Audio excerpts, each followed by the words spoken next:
Kepada yang Waalaikumsalam terhormat, warahmatullahi wabarakatuh. kepada yang terhormat, Coach Diki Nurrahman selaku founder Self Development Indonesia yang saya hormati, narasumber webinar malam hari ini, serta seluruh peserta webinar yang berbahagia. Puji syukur kehadirat Allah Subhanahu wa Ta'ala atas limpahan rahmat dan karunia-Nya sehingga kita dapat berkumpul bersama pada Zoom ini dengan keadaan sehat walafiat dalam acara Webinar Nasional Self Development dan Public Speaking. Sebelum kita memulai acara pada malam hari ini, izinkan saya memperkenalkan diri. Saya Rinda Dwi Rahmawati selaku Master of Ceremony di acara Webinar Nasional Self Development dan Public Speaking pada malam hari ini. Baik, selanjutnya saya akan menyampaikan susunan acara pada hari ini. Yang pertama, pembukaan. Yang kedua, pengenalan profil SDI. Dilanjutkan dengan pengenalan pemateri. Selanjutnya yaitu pemaparan materi ke-1, pemaparan materi kedua, sesi diskusi, absensi peserta, dan terakhir penutup. Baik, untuk mengefisienkan waktu, langsung saja kita buka acara pada hari ini dengan membaca doa sesuai kepercayaan dan keyakinan masing-masing. Semoga apa yang kita dapatkan pada hari ini bisa bermanfaat. Berdoa mulai.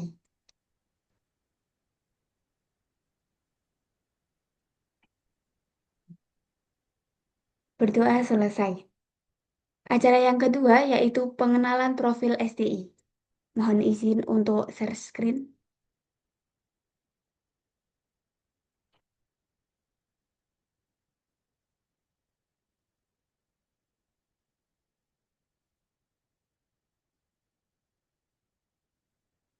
Baik, Self Development Indonesia didirikan pada tanggal 17 Januari 2024 di Sidoarjo, yang merupakan sebuah lembaga pendidikan dan pelatihan di bawah naungan PT Self Development Indonesia dengan keputusan Menkumham RI dan telah memiliki NIB serta telah terdaftar di Kemnaker RI, Komdigi, dan SDI telah resmi terdaftar di Direktorat Jenderal Kekayaan Intelektual yang saat ini SDI berlokasi di Sidoarjo, Jawa Timur, yang bergerak di bidang pendidikan, training, coaching, dan consulting bersifat perorangan, organisasi, komunitas, perusahaan, atau instansi lembaga yang dapat meningkatkan kualitas SDM dan mewujudkan Indonesia Emas di tahun 2045. Baik, itu tadi adalah pengenalan singkat mengenai profil self-development Indonesia. Baik, memasuki acara selanjutnya yaitu sesi yang sangat kita tunggu-tunggu, yaitu pemaparan materi yang akan disampaikan oleh pemateri-pemateri kita pada hari ini yang sangat luar biasa. Dan tentunya sebelumnya saya ada rekan pada hari ini yaitu moderator keren kita yang sangat cantik. Kita sapa terlebih dahulu. Halo Kak Cindy, selamat malam. Halo Karinda, selamat malam. Ya, baik Kak. Gimana nih Kak Cindy? Apakah sudah siap untuk memandu pemaparan materi pada hari ini? Sangat siap sekali dong. Oke, kita langsung beralih ya. Halo semua, Assalamualaikum warahmatullahi wabarakatuh. Selamat malam, perkenalkan saya Cindy Andika Fiona, selaku moderator yang akan memandu acara diskusi pada malam hari ini. Kita langsung aja ya untuk berkenalan dengan kedua pemateri yang akan hadir mengisi webinar nasional Self Development Indonesia dan Public Speaking 2025 pada kesempatan kali ini. Saya akan membacakan CV-nya dimulai dari pemateri pertama yaitu Coach Hanifah. Hanifah Lutfiana merupakan seseorang yang memiliki passion di bidang akademik, terutama manajemen, khususnya di bidang marketing. Memiliki pengalaman sebagai asisten dosen dan digital marketing spesialis dengan sertifikasi profesional. Bersemangat untuk tumbuh sebagai seorang dosen, mentor, dan trainer. Adaptif, didorong dengan penelitian dan berkomitmen pada pembelajaran dan inovasi berkelanjutan di kedua bidang akademis dan profesional. Pendidikannya yaitu di Universitas Pembangunan Nasional Veteran Jakarta sebagai Bachelor Manajemen, lalu melanjutkan Master Degree di Manajemen Universitas Widyatama, memiliki beberapa publikasi buku dan conference seperti yang tertera di layar, lalu pengalaman kerjanya yaitu magang di MNC Sekuritas, konten dan sosial media strategi di PT Graha Wangi Land, internasional, marketing spesialis di Donat Madu Susu, content writer di PT Kesatria Langit Digital, asisten dosen di Universitas Widyatama, super mentor di Deals, content creator dan live streamer di TikTok, @dosen kehidupan. Di organisasi sebagai koordinator event di Himpunan Mahasiswa Manajemen. Telah mengikuti berbagai training dan sertifikasi seperti trainer di Billionaire Coach, trainer di MySkill, trainer di bimbing.id, Young Innovator juga di Pertamina Creative Greener Summit 2024, sertifikasi marketing digital profesional di Digital Marketing BNSP, dan sertifikasi trainer SDI di Training Trainer. Selain itu, Coach Hanifah juga memiliki berbagai kemampuan yang handal seperti yang tertera di layar. Oke, itu perkenalan dari Coach Hanifah. Kita langsung berkenalan ke perkenalan pemateri kedua, yaitu Coach Diki. Diki Nurrahman, life coach, trainer, hipnoterapis, dan trainer NLP. Pembicara di public speaking, NLP, motivasi, dan self-development dengan minat di pendidikan, psikologi, dan public speaking. Ia meyakini setiap orang bisa menjadi versi terbaiknya. Memiliki moto, jadilah pembelajar sejati yang belajar dari siapapun, kapanpun, dan dimanapun. Memiliki riwayat pendidikan yaitu S1 di UIN Sunan Ampel Surabaya pada bidang ilmu komunikasi, lalu S2 di UIN Sunan Ampel Surabaya pada bidang komunikasi dan penyiaran Islam. Memiliki banyak pengalaman organisasi seperti founder Mandiri Course, founder komunitas Bisa, public speaking, founder PT Self Development Indonesia, master trainer AR Learning Center, master trainer Fikri Fauzan Indonesia, dan pengalaman lainnya yang bisa dibaca di layar ya. Aktivitas Coach Diki saat ini yaitu tutor les private di Mandiri Course Official, hipnoterapi secara personal, bimbingan skripsi dan jurnal, coaching untuk pengembangan diri, konsultan personal dan bisnis, trainer di beberapa lembaga training nasional, sharing dan menulis buku seputar self-development dan public speaking, juga merupakan asisten dosen BKI UINSA. Memiliki keahlian dan kemampuan seperti mengajar, public speaking, matematika, coaching, NLP, dan hipnosis, hipnoterapi, dan menulis. Memiliki riwayat sertifikasi atau pendidikan nonformal yang sangat banyak, diantaranya sertifikasi trainer dan public speaker di ASR Academy, sertifikasi public speaking di STPI, sertifikasi master motivator pendidikan Indonesia di STPI, sertifikasi profesional speaker di Yurians.com, dan berbagai sertifikasi lainnya yang bisa dibaca di layar, karena kalau dibacain semua sampai besok mungkin acara kita nggak kelar-kelar ya.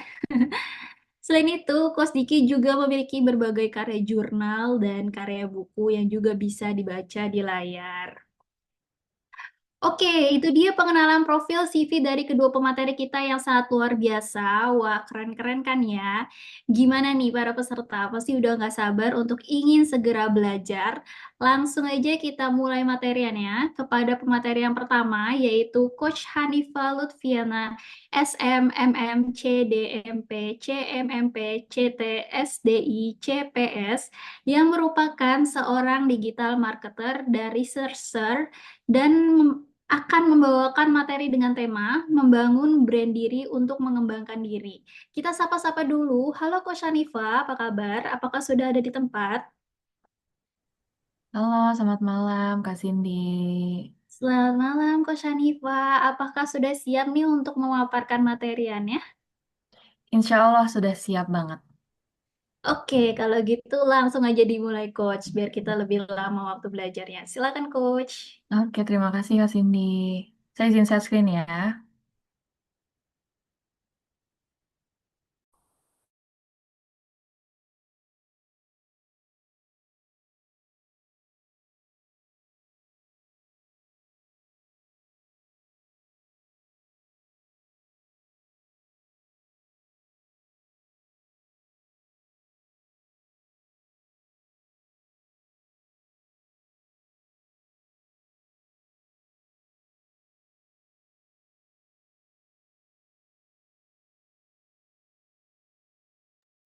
Sudah terlihat ya? Sudah terlihat apa belum? Sudah, Sudah.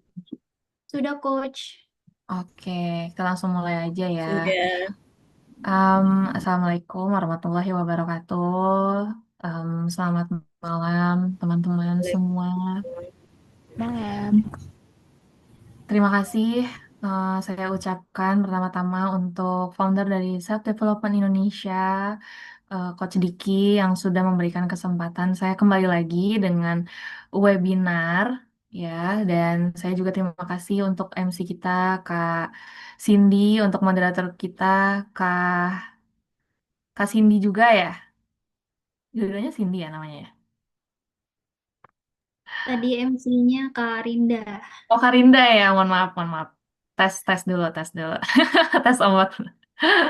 Iya, terima kasih udah mau em, menemani saya malam ini juga di webinar ini. Saya juga terima kasih banyak buat para peserta yang sudah hadir, antusias di webinar malam ini. Pastinya banyak yang baru pulang kerja, kayaknya mungkin ya masih agak-agak capek gitu, tapi sudah antusias mau ikut webinar malam ini. Semoga materinya bisa sesuai ekspektasi dan bisa juga menjadi langkah awal untuk upgrade diri buat teman-teman.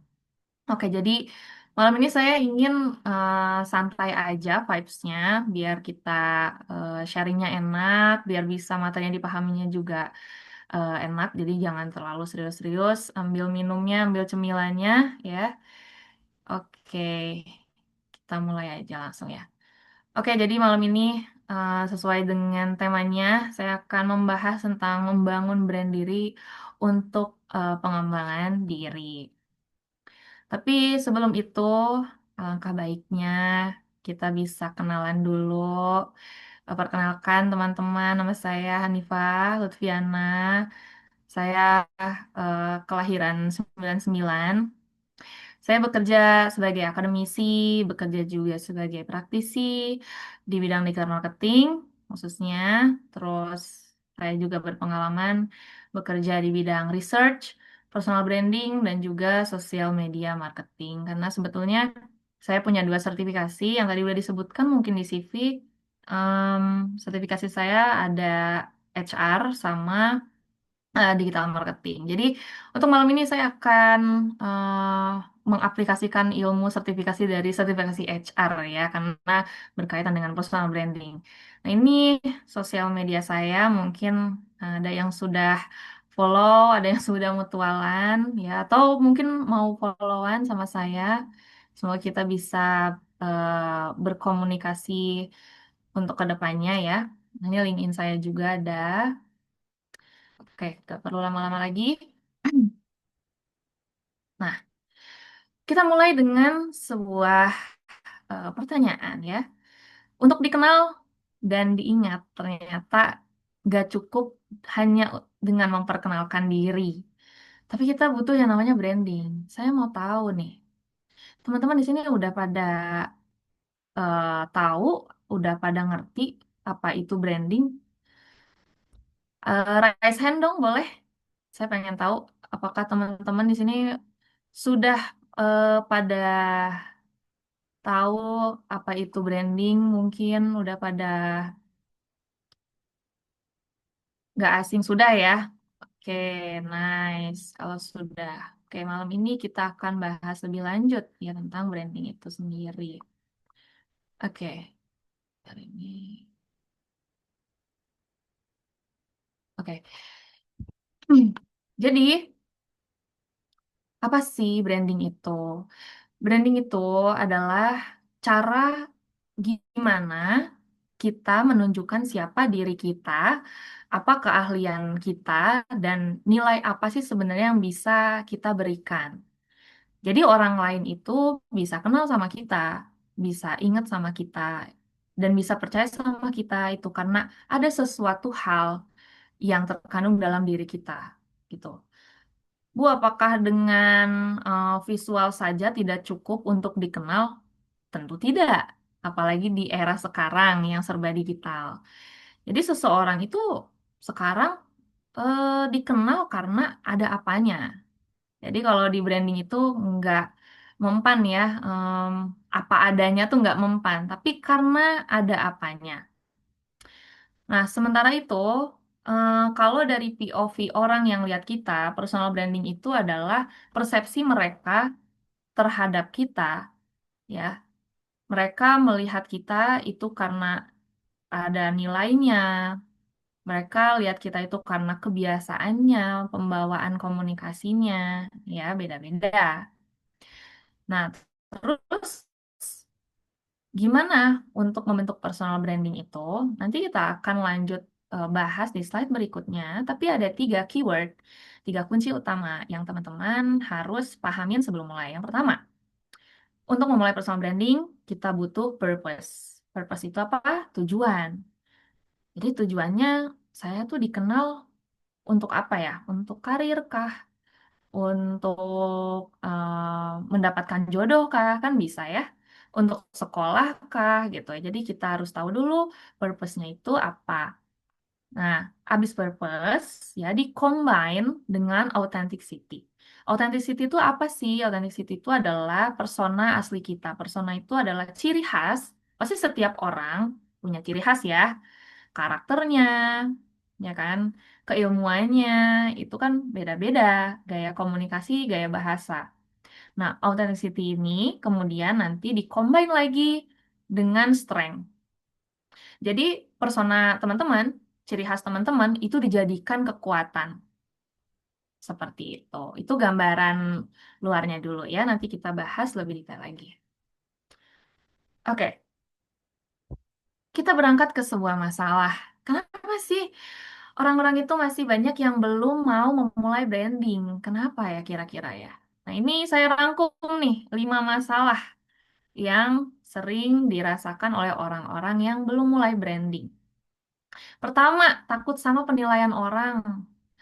Bu, takut, coach takut soalnya orang-orang mah pada suka ngomongin, apalagi tetangga. Kalau saya ngonten, nanti tetangga ada yang lihat, ih pasti diomongin gitu ya. Ada ketakutan, fearness. Yang kedua, bingung mulai dari platform mana.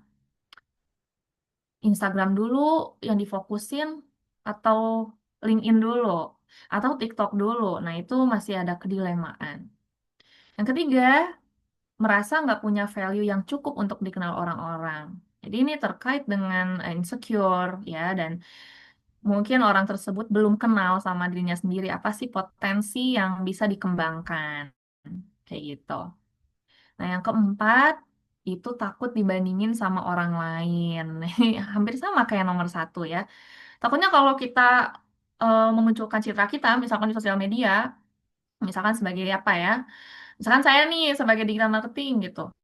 Saya ngepost tentang tips-tips untuk apa namanya sukses copywriting SEO misalkan. Tapi saya takut gitu teman-teman saya ngeliat ih so jago padahal mah belum ini belum ada hasil gini gini gini. Ya ada ketakutan kayak gitu.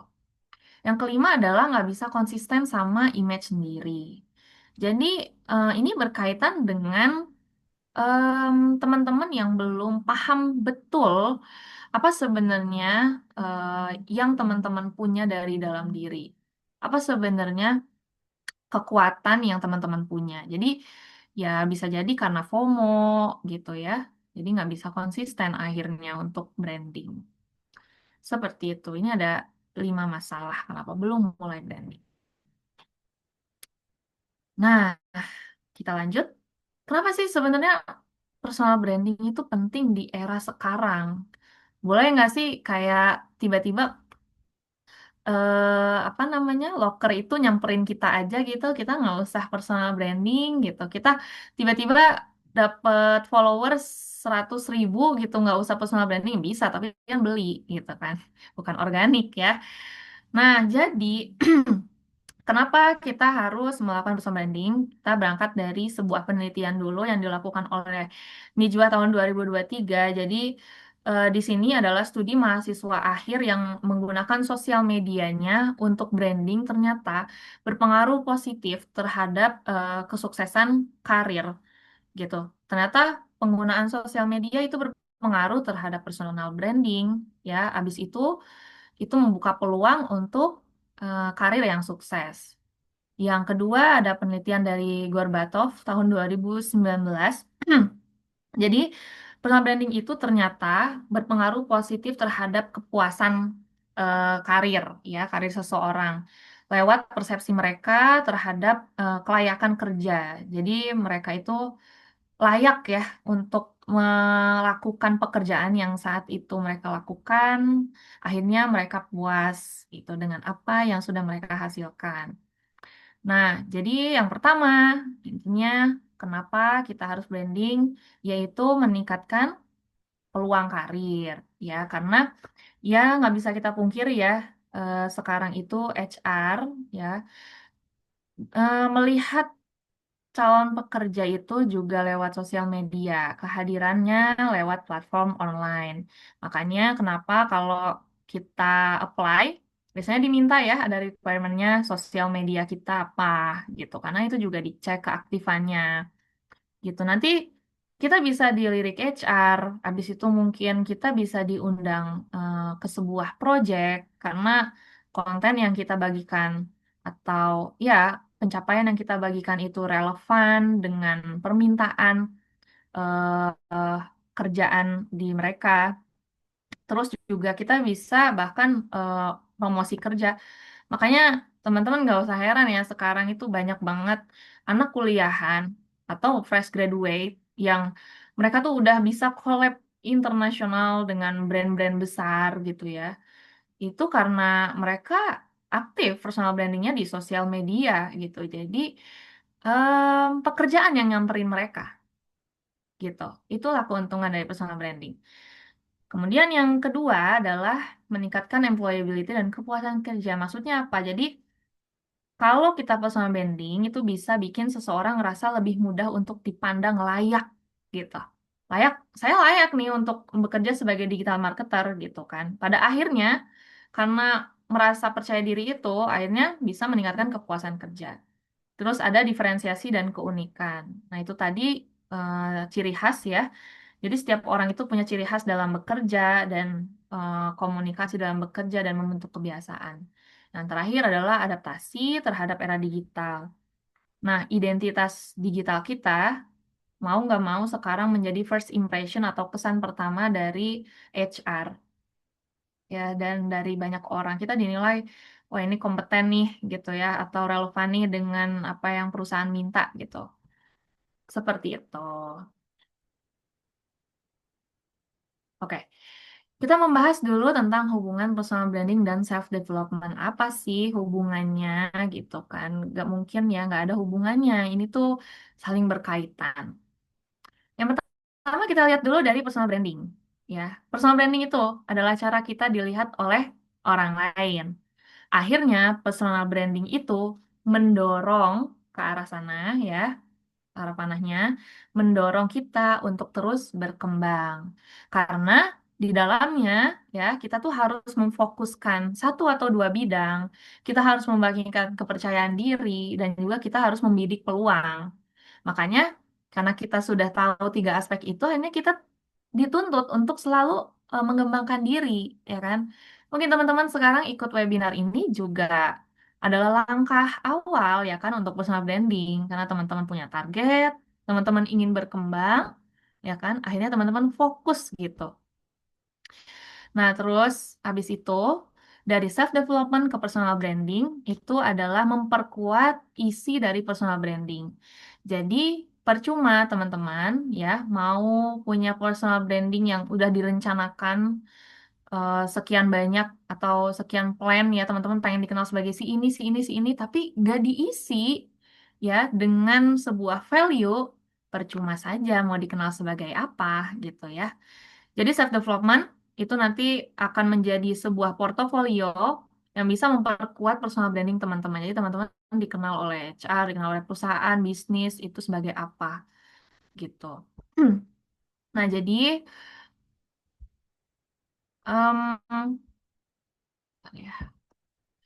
Jadi branding itu membantu fokus kita, membantu kita untuk meningkatkan kepercayaan diri, membuka peluang karir. Nah, sementara kalau self development ya itu adalah memperkuat personal branding kita. Itu hubungannya.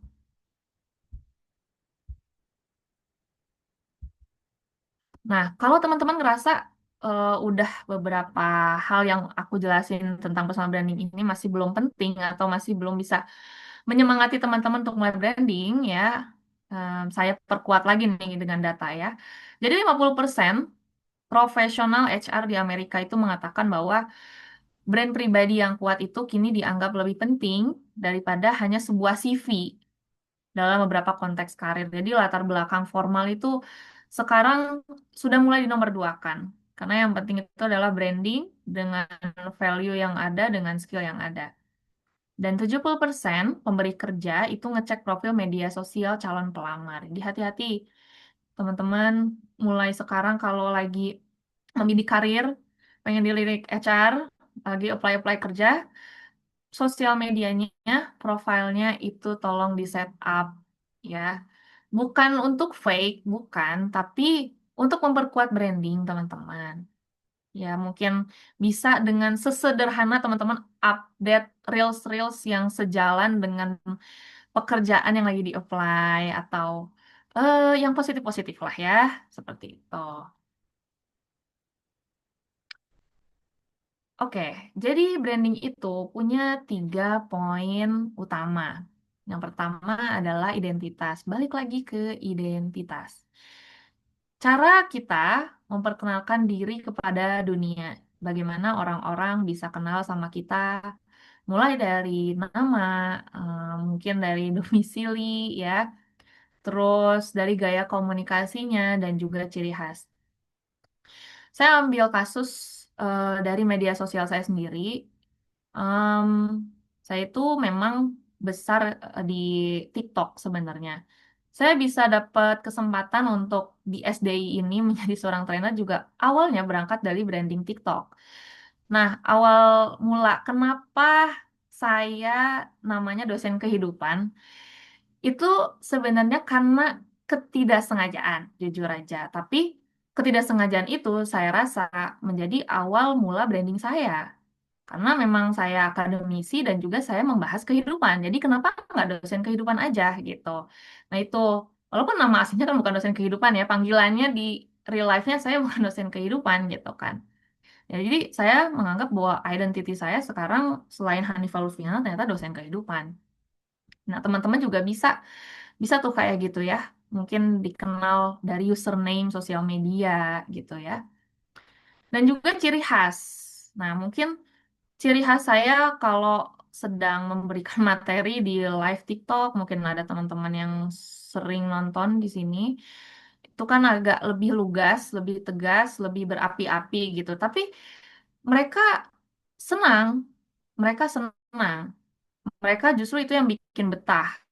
Saya melakukan pendekatan nalar, pendekatan logis saat memberikan materi. Jadi bukan hanya ngomong aja, tapi juga pendekatan empiris, pengalaman saya gitu, dan juga pendekatan logis. Dan itu yang membuat mereka betah. Ya, itulah tentang identitas ya. Lalu yang kedua adalah value, prinsip dan keyakinan yang jadi dasar perilaku kita. Saya yakin teman-teman tuh punya sebuah prinsip untuk menjalankan hidup. Kalau saya prinsipnya itu adalah apapun momennya, saya harus tenang. Apapun itu. Dan itu menjadi prinsip dan akhirnya membesarkan saya di titik ini sekarang, alhamdulillah gitu ya. Nah, jadi teman-teman sekarang kalau punya prinsip, tekuni itu. Tekuni itu. Itu langkah awal untuk personal branding. Ketiga adalah keahlian atau skill. Jadi di sini kemampuan utama yang bedain kita dari orang lain. Apakah teman-teman skillnya hmm, apa misalkan di komunikasi, negosiasi atau menulis gitu ya. Coba diidentifikasi lagi. Kalau saya jujur skill utamanya mungkin di komunikasi. Seperti itu. Jadi kita harus menemukan itu dulu ya untuk personal branding. Nah, ini contoh implementasinya, misalkan seorang dosen dikenal karena gaya ngajarnya yang inspiratif, terus ada value, menjunjung tinggi nilai transparansi, selalu terbuka dan jujur ya. Seperti saya tuh sangatlah mengagumi ya Bu Sherly Juanda. Gubernur Maluku Utara kalau nggak salah, itu punya nilai transparansi banget dan juga apa namanya tegas ya. Itulah value-nya beliau. Lalu yang ketiga adalah keahlian. Nah, ini yang saya bilang tadi, apakah komunikasi, apakah menulis, ya kan, Eh, atau digital marketing gitu. Pokoknya supaya kita bisa menghasilkan strategi yang efektif untuk nge-branding. Oke. Nah, ini tidak kalah penting, teman-teman, tentang konsistensi perilaku. Jadi, apa itu konsistensi perilaku? Yaitu sejauh mana kita konsisten antara ucapan, tindakan, dan citra diri. Teman-teman pasti males ya sama orang yang cuman bisanya ngomong doang, tapi nggak ngebuktiin bahwa dia juga melakukannya.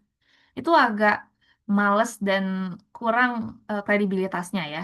Jadi, konsistensi ini membangun kepercayaan dan kredibilitas jangka panjang.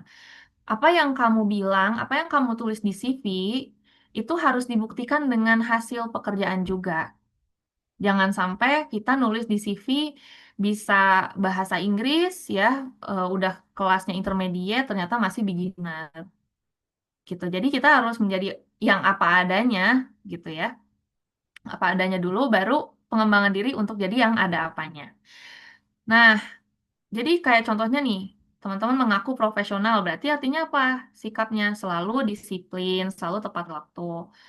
Mengaku jadi orang yang high empathy gitu, berarti benar-benar bantu orang lain, bukan hanya slogan aja gitu ya. Jadi kan banyak ya konten kreator juga yang sering memotivasi, kayak seolah-olah dirinya itu punya positive vibes gitu. Ternyata in real life-nya jauh gitu ya. Banyak yang seperti itu, jadi nggak ada konsistensi perilakunya. Oke. Saya pengen teman-teman bisa menjawab pertanyaan ini sebelum teman-teman memfokuskan diri untuk personal branding. Boleh teman-teman tulis atau boleh di screenshot ya. Em, jadi sebelum mulai personal branding, pastikan bisa menjawab 4 ini. Yang pertama, siapa sih saya sebenarnya? Oke, misalkan saya adalah seorang perempuan, oke, nggak cukup sampai di situ. Jadi contohnya kayak saya seorang perempuan, kemudian saya berumur segini, saya passionate di bidang marketing, em, ya kayak gitulah pokoknya ya. Terus apa sih yang saya yakini gitu kan? Nah itu juga ditulis. Misalkan saya meyakini bahwa hidup ini cuma sementara dan enjoy the moment dengan ketenangan. Itu aja. Ya, jadi ditulis tuh apa yang kalian yakini gitu kan. Terus nomor 3, apa aja sih yang bisa saya lakuin? Nah, ini jujur nih, ini adalah momen teman-teman bisa jujur sama diri teman sendiri, ya. Nah, yang keempat adalah apa sih yang saya bisa lakukan terus-menerus secara konsisten tuh apa ya, gitu. Jadi yang benar-benar jujur dengan kemampuan sendiri, berdasarkan pengalaman, ya, berdasarkan apa yang udah dipelajarin. Seperti itu. Hmm. Oke, jadi teman-teman sudah siap memulai branding. Jadi begini hacksnya ya. Ada 3 hacks. Yang pertama, teman-teman mengenali kekuatan diri. Balik lagi ke identity kan. Jadi kita lakukan refleksi, apa sih sebenarnya keahlian utama saya tuh? Apa ya? Tidur misalkan gitu ya. Ya nggak apa-apa, tulis aja tidur gitu. Atau, tapi kan nggak mungkin tidur doang ya. Misalkan, oh saya tuh orangnya jujur. Saya orangnya jujur, saya nggak keras kepala gitu ya. Terus saya tuh cepat ya untuk bekerja, saya fast learner gitu. Nah, tulis di situ. Terus kedua adalah tanya orang lain. Ini adalah em, cara untuk kenal sama diri sendiri yang paling tepat menurut saya. Jadi jangan malu-malu, jangan segan untuk tanya sama temen atau sama mentor yang deket ya, yang kenal banget nih sama teman-teman. Sebenarnya apa sih kekurangan saya? Kalau saya biasakan kekurangan dulu sih. Apa sih kekurangan saya? Kalau boleh tahu gitu ya. Nah, habis itu apa sih kelebihan saya gitu. Dari jawaban itu ya, nanti kita tahu gitu kan, apa sih kelebihan saya, oke saya olah. Kekurangan saya apa sih, oke kita reduce. Supaya itu nggak menjadi penghambat dalam nge-branding diri. Kayak gitu. Nah, terus yang ketiga, kita bisa menganalisa atau nge-review pengalaman yang udah kita pernah alamin. Dari mana saya mendapat pencapaian terbesar ini, gitu. Ya, kayak tadi yang saya cerita ya, histori tentang branding saya di TikTok. Oh iya, saya tuh kadang-kadang kan teman-teman ini ya suka hilang arah ya. Maksudnya hilang arah tuh kayak sebenarnya saya tuh siapa sih dan mau kemana sih arahnya gitu ya. Nah, kalau lagi fase kayak gitu, coba di-review lagi deh. Apa yang pencapaian terbesar saya yang pernah saya raih dan waktu itu kenapa bisa kayak gitu ya? Keahlian apa yang bisa bikin saya dapat achievement seperti itu? Jadi kayak gitu. Ya, mengenali kekuatan diri. Lalu yang kedua, yaitu menentukan niche. Tahu niche? Niche itu, nah niche itu adalah ceruk, ceruk pasar. Jadi kita hanya melayani sebagian, kalau di marketing itu adalah melayani sebagian lingkup pasar aja, lingkup pelanggan aja, ya sesuai dengan minat. Nah, kalau ini di personal branding, jadi kita hanya memfokuskan diri pada 1 sampai 2 bidang utama. Jadi bukan berarti teman-teman harus jago di semuanya gitu ya, apa public speaking, menulis, apa namanya? Yang lain-lain gitu ya, nggak harus kayak gitu. Oke, boleh belajar semuanya, tapi setelah teman-teman belajar semuanya, teman-teman harus memutuskan yang saya passionate banget tuh yang mana, yang saya interest banget tuh yang mana ya gitu, 1 atau 2 aja. Jadi supaya teman-teman juga fokus ya. Nah, yang kedua itu sesuaikan dengan passion dan peluang pasar. Lalu yang ketiga yaitu cari posisi uniknya teman-teman. Ya pasti kan teman-teman punya diferensiasi ya, nggak nggak mungkin sama persis sama orang lain gitu ya. Apa yang bedain saya dari orang lain di bidang yang sama? Saya merasa banyak live streamer lain, banyak asdos lain mungkin yang ya mungkin sama pembawaannya kayak saya gitu, tapi saya merasa saya punya keunikan. Saya merasa saya bisa fleksibel itu dan bisa sekreatif itu untuk menanggapi pertanyaan-pertanyaan mereka kepada saya gitu. Jadi teman-teman juga bisa kayak gitu ya, cari posisi uniknya. Lalu em, yang ketiga adalah konsistensi. Konsistensi tampil. Jadi gunakan gaya komunikasi yang sama, tone of voice-nya, bahasannya, dan juga visualnya. Kalau saya kan karena username-nya di TikTok itu kan @dosenkehidupan. Jadi saya membahas seputar kehidupan, walaupun sesekali juga membahas tentang perskripsian, tentang akademik juga ya, tapi saya menitik beratkan kepada pelajaran hidup gitu. Nah, itu juga harus diperhatikan teman-teman. Jadi konsisten untuk konten ya, untuk bicara itu konsisten. Terus yang kedua itu bangun kehadiran digital di platform yang relevan. Jadi itu tadi tentang media sosial, teman-teman tuh udah nggak saatnya nih sekarang ya bikin sosial media nggak ada foto profile, nggak ada postingan, nggak ada story. Itu mau ngapain? Mau mau ini ya, mau ngestok ya? Nggak, nggak, udah nggak zamannya kayak gitu. Kalau teman-teman mau jemput karir di era sekarang, aktifkan sosial medianya itu. Ya, foto profil kasih visual yang bagus ya, pakai foto yang profesional gitu ya. Kalau ngonten, ngonten boleh sekali tentang keseharian kita. Nah, terus juga jangan lupa posting konten yang relevan dengan bidang kita gitu ya. Apalagi di LinkedIn ya, di LinkedIn itu penting banget. HR itu pasti akan ngecek LinkedIn dulu biasanya. Postingan-postingan diperhatikan, achievement-achievement yang pernah kita dapatkan itu diposting aja. Jangan takut dibilang pamer ya, jangan takut dibilang, alah baru juga segitu, udah begini-begini, nggak usah peduli ya. Kalau misalnya kita berkarir, kita sukses, kita juga yang ngerasain ya. Nah, terus yang ketiga adalah selalu harmonisasikan antara ucapan dan tindakan. Itu tadi yang saya bilang di slide sebelumnya. Jadi, kalau mau dipercaya, kalau mau eh, apa namanya, mendapatkan kredibilitas, yaitu harus harmonisasikan antara ucapan dan tindakan. Nah, kemudian hmm, apa sih sebenarnya tantangan dari personal branding itu ya? Yang pertama itu memang ada adanya keautentikan ya. Jadi banyak orang yang pengen memenuhi ekspektasi dari audiens, dari perusahaan, dari bisnis, sehingga dia nggak bisa jadi dirinya sendiri gitu.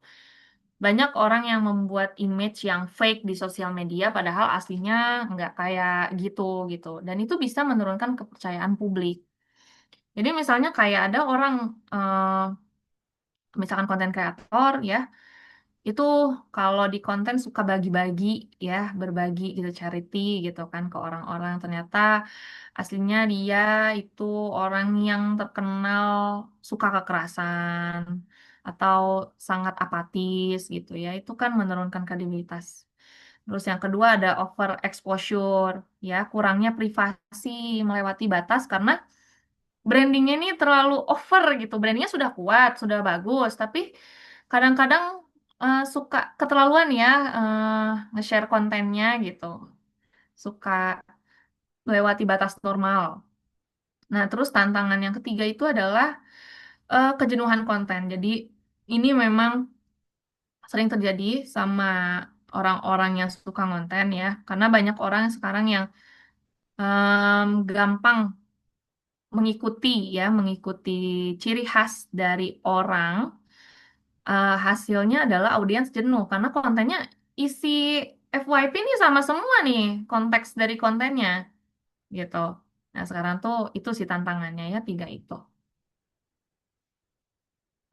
Oke, sekarang saya mau tanya nih. Ini ada tiga tokoh yang pastinya teman-teman udah nggak asing ya ngelihatnya. Ada Mbak Nana, ada Timothy, ada Dokter Tirta.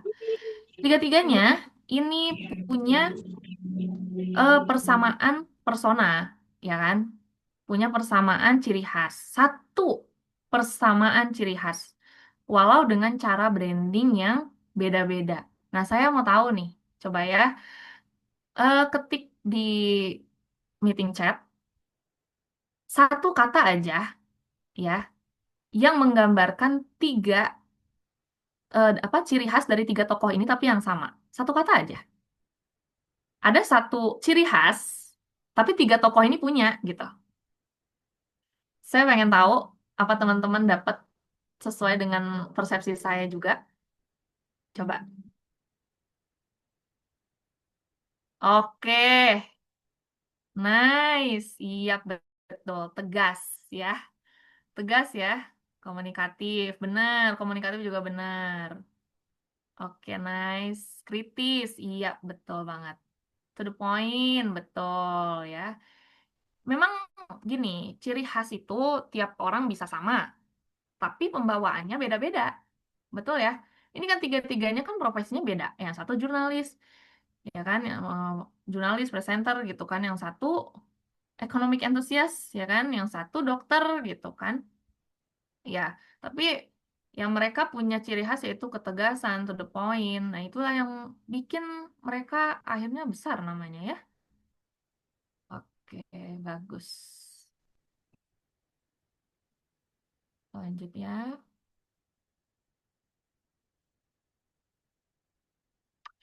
Oke, jadi sebelum ini berakhir, kita quotes of the day dulu ya, biar afdol. Hmm, Jadi banyak orang stuck bukan karena dia nggak bisa branding, tapi karena takut duluan. Ketakutannya lebih besar. Padahal personal branding itu adalah sebuah perjalanan, bukan hasil yang instan. Padahal personal branding itu di era sekarang itu adalah langkah awal, garis nolnya gitu ya. Sebelum berakhir juga saya mau kasih sebuah tips buat teman-teman. Jadi bagi yang bingung ya, dari mana sih awal mulanya, benar-benar dari mana sih gitu ya. Oke, jadi pertama teman-teman harus optimasi profil di sosial media. Ini menjadi first impression. Teman-teman bisa buat headline yang menarik di LinkedIn, kayak misalkan apa namanya, teman-teman itu seorang digital marketer, digital marketer, terus seorang apa namanya, orang yang tersertifikasi digital marketing. Jadi headline-nya harus dibagusin dulu. Jangan lupa.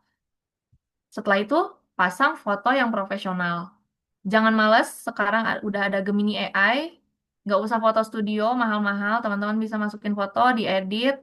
Tolong ini buatkan edit foto ini untuk foto profil LinkedIn gitu ya.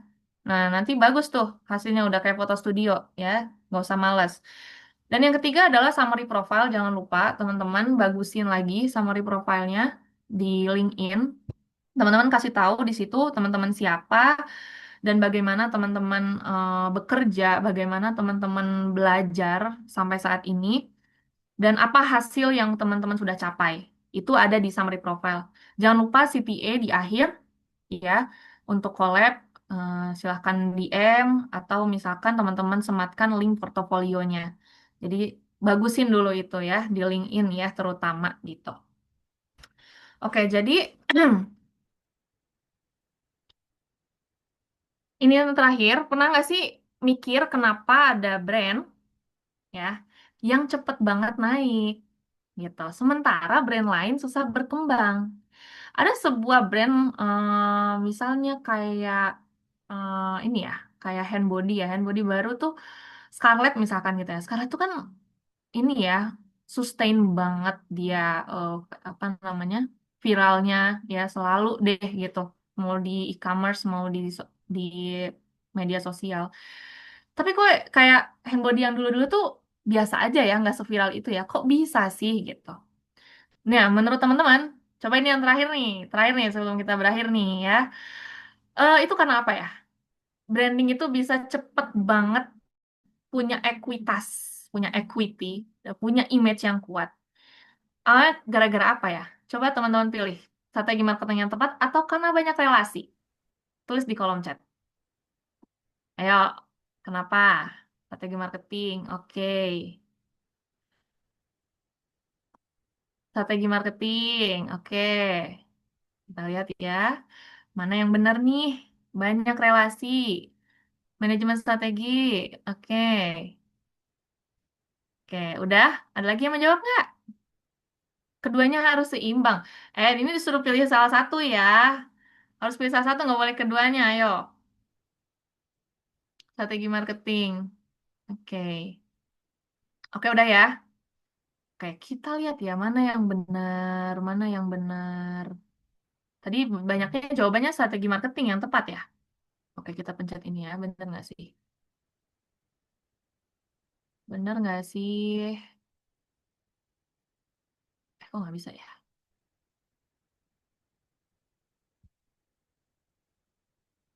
Oke, kita langsung aja ya karena waktu. Ini jawabannya adalah strategi marketing yang tepat, betul sekali. Karena banyak relasi belum tentu juga bisa bikin brand kita naik ya. Kita butuh strategi marketing yang tepat.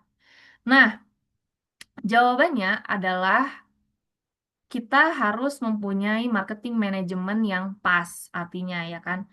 Maka dari itu di sesi selanjutnya aku bisa kasih strategi marketing yang tepat buat teman-teman kalau punya brand atau teman-teman mau membangun personal branding juga bisa belajar dari sini kan awalnya ya. Kita eh, mengikuti pelatihan untuk upgrade skill marketing kita. Jadi di sini teman-teman, ini ada pelatihan marketing management practitioner dari SDI. Em, yang batch 2 sebetulnya batch 1 sudah dilakukan, alhamdulillah. Jadi, selain bikin strategi, kita bisa belajar lebih banyak tentang dunia marketing di 5.0. Nanti kita akan belajar tentang basic manajemen pemasaran, marketing analysis, terus ada strategi STP, ada manajemen branding tentunya. Jadi yang sudah kita bahas tadi pasti akan diulang lagi. Terus ada strategi penetapan harga, manajemen distribusi dan channel, komunikasi pemasaran, dan juga digital marketing dan juga sosial media marketing. Itu keahlian saya sebetulnya. Jadi buat teman-teman ini recommended banget buat yang baru merintis usaha atau mungkin fresh graduate yang pengen masuk dunia kerja marketing gitu ya, tapi bingung, takutnya nggak bisa apa-apa gitu ya. Ini recommended banget. Kalau misalkan teman-teman berminat dan harganya juga pastinya affordable ya, harga segitu biasanya teman-teman habiskan dalam satu hari di mall hanya untuk makan all you can eat. Kalau ini teman-teman bisa dapat sertifikat dapat portofolio, dapat gelar non akademik, dapat modul, dapat segala macam. Ya, ini bisa seumur hidup ilmunya teman-teman pakai. Oke, kalau misalnya berminat silahkan hubungi admin dari SDI. Gitu aja malam ini. Terima kasih banyak. Semoga apa yang saya sampaikan bisa bermanfaat. Nanti untuk pertanyaan di akhir ya, betul ya Kak Cindy ya? Betul, Coach. Oke, terima kasih banyak Kak Cindy. Terima kasih juga yang banyak dan sebesar-besarnya kepada Coach Hanifa atas materian yang luar biasa. Kalau dari saya sendiri jadi lebih percaya diri nih untuk bisa membangun brand diri dalam pengembangan diri kita semakin lebih keren tentunya. Good job, Coach. Oke, kita lanjut ke pemaparan materi yang kedua dari Coach Diki Nurrahman, SIKOM, MSOS, CMT, SDI, CMT PS, CHT, CT, NNLP, CT, BNSP, yang merupakan seorang Master Trainer Self-Development Indonesia yang akan membawakan materi dengan tema Public Speaking sebagai jalan menuju versi terbaik. Kita sapa-sapa dulu Coach Dikinya. Halo Coach Diki, apa kabar? Selamat malam. Halo, selamat malam. Alhamdulillah, baik. Luar biasa. Wah, luar biasa nih semangatnya. Jadi Coach Diki udah siap nih untuk memaparkan materiannya? Baik, sangat siap. Oke, langsung aja dimulai Coach. Ruang dan layar dipersilahkan.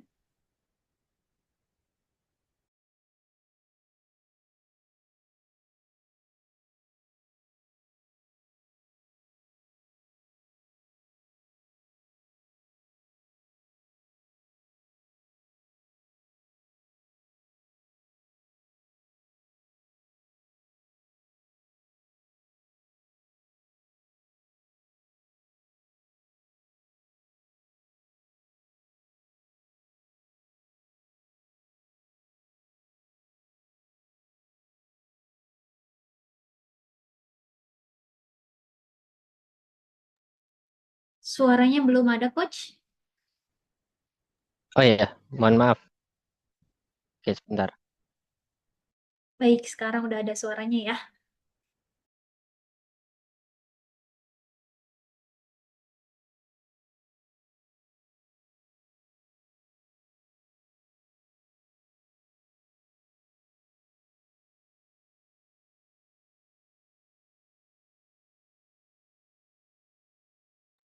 Oke, baik. Bismillahirrahmanirrahim. Assalamualaikum warahmatullahi wabarakatuh.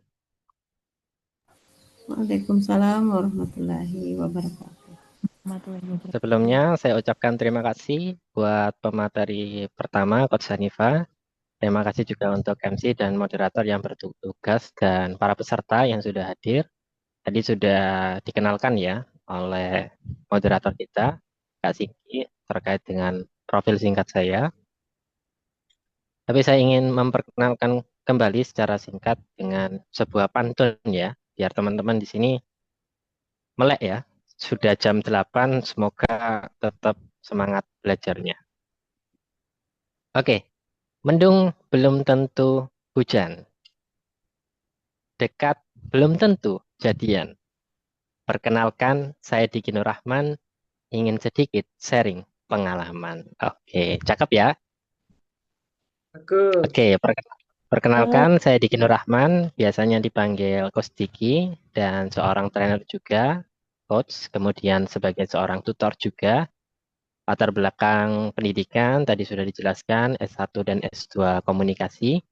Dan kalau di dalam buku public speaking itu ada namanya ethos, logos, pathos ya, pernah dengar ya. Nah, di dalam poin ethos itu ada kredibilitas. Jadi seorang itu harus memiliki latar belakang yang relevan. Oh, ternyata topik hari ini berkaitan dengan public speaking. Jadi pembicaranya minimal lulusan komunikasi. Dan alhamdulillahnya teman-teman bisa belajar dari lulusan S2 komunikasi. Dan kebetulan juga ketika S1 saya juga mengabdi di beberapa lembaga sampai level master trainer juga. Itu mengabdi beberapa tahun supaya mendapatkan predikat tersebut. Jadi belum sempat absen di kolom chat ya. Kalau saya dari Sidoarjo dekat Surabaya. Saya pengen tahu Di sini ada yang dari Sumatera, Kalimantan, atau dari mana ya? Boleh dituliskan di kolom chat ya, saya pengen tahu. Silakan dituliskan di kolom chat. Dari Kalbar, oke. Ada yang lain? Dari Surabaya ada? Dari Sidoarjo mungkin? Kalau ada waktu mungkin bisa ketemu ya. Dari Lampung, oke. Dari Malang, oke. Dari Lampung, banyak dari Lampung ya. Ini janjian atau gimana ini? Oke, Tangerang, Sulawesi. Kalau bisa provinsinya ya. Kalau pulau cukup besar. Oke, Bapak Sutrisno dari Surabaya, dari Lamongan. Oke, terima kasih. Nah, jadi saya juga tahu bahwasanya teman-teman di sini, saya panggilnya teman-teman ya, dan rekan-rekan, menyimak dari awal sampai akhir, terbukti aktif di kolom chat. Lebih detailnya teman-teman bisa juga follow ya Instagram saya Diki Pembelajar Sejati. Kalau kata Coach Hanifa, branding ya, branding itu sesuai dengan nama username Instagram gitu.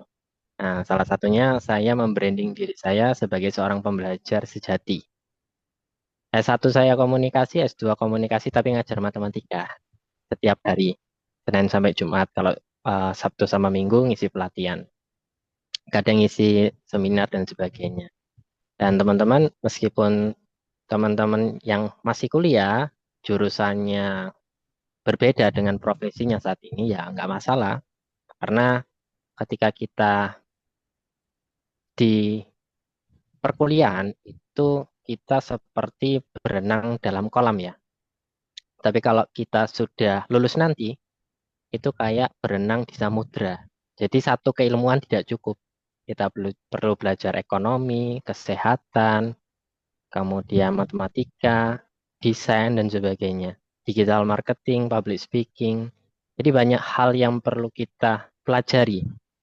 Nah, itu yang memotivasi saya untuk belajar di tahun 2021 sampai sekarang.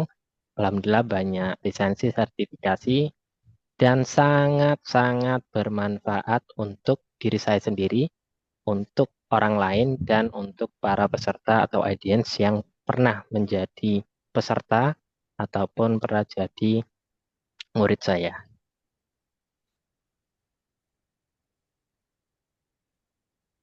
Apa yang akan kita bahas? Ini ada 5 poin yang akan kita bahas. Mengapa public speaking itu penting? Kemudian public speaking dan self-development, skill utama dalam public speaking, kemudian tips praktis untuk memulai, dan public speaking sebagai jalan hidup. Jadi 5 poin ini kita akan sharingkan, kita akan belajar bersama 30 menit ke depan. Nah, ada pertanyaan nih.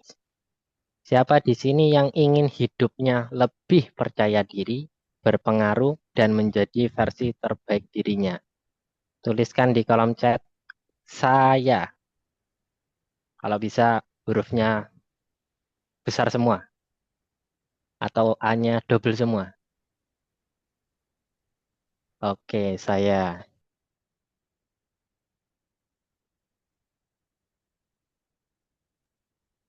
Oke, jadi teman-teman di sini pengen jadi percaya diri, berpengaruh, dan menjadi versi terbaiknya.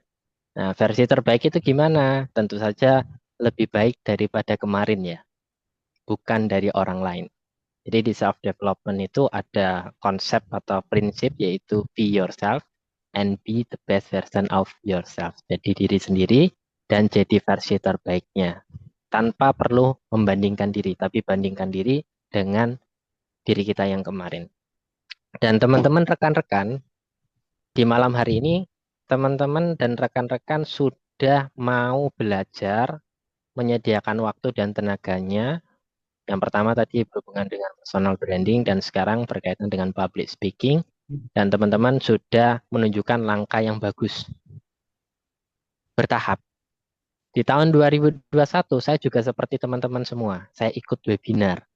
Banyak malahan. Karena waktu itu pandemi ya. Sehingga saya banyak belajar, banyak ikut pelatihan. Sehingga saya bisa jadi versi terbaik diri saya. Karena dengan kita belajar dari orang lain, kita bisa menambah ilmu, wawasan, dan itu bisa membantu kita menghadapi tantangan-tantangan yang ada. Oke, terima kasih atas semangatnya. Kita lanjut. Nah, mengapa sih public speaking itu penting? Ada 4 alasan mengapa public speaking itu penting. Yang pertama tentunya melatih kepercayaan diri. Nah, teman-teman mungkin tadi melihat Coach Hanifa, kemudian moderator, MC, itu kan ngomongnya percaya diri. Karena mereka sudah pernah belajar public speaking. Pernah baca buku berkaitan dengan tips dan trik public speaking. Dan mereka latihan. Mereka melakukan persiapan. Sehingga dengan adanya skill public speaking, orang akan meningkat kepercayaan dirinya. Orang tidak pede itu karena mereka tidak yakin dengan kemampuannya. Tapi kalau dia punya skill, kemampuan public speaking yang baik, mereka akan jauh lebih percaya diri daripada yang tidak memiliki public speaking. Yang kedua, meningkatkan pengaruh. Ketika seseorang itu punya komunikasi yang baik, tentu saja bisa memberikan pengaruh, bisa memberikan dampak. Banyak tokoh, influencer, ataupun konten kreator yang banyak berseliweran di media sosial kita, dan mereka punya banyak follower dan bisa mempengaruhi audiens mereka. Ini ibarat pisau bermata dua ya. Bisa ngasih pengaruh positif, bisa ngasih pengaruh negatif. Jadi tergantung individunya juga. Oleh karena itu, ketika kita punya skill komunikasi yang baik, skill public speaking yang baik, kita harus ngasih pengaruh yang baik-baik saja. Karena saya pernah mengingat bahwasanya ketika kita mengajarkan hal yang baik, kemudian orang lain mengikutinya atau menerapkannya, kita akan mendapatkan pahala.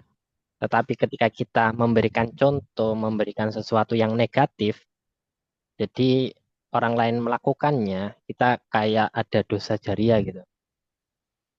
Oleh karena itu, berikan pengaruh yang positif. Kalau tidak bisa memberikan pengaruh yang positif, lebih baik diam.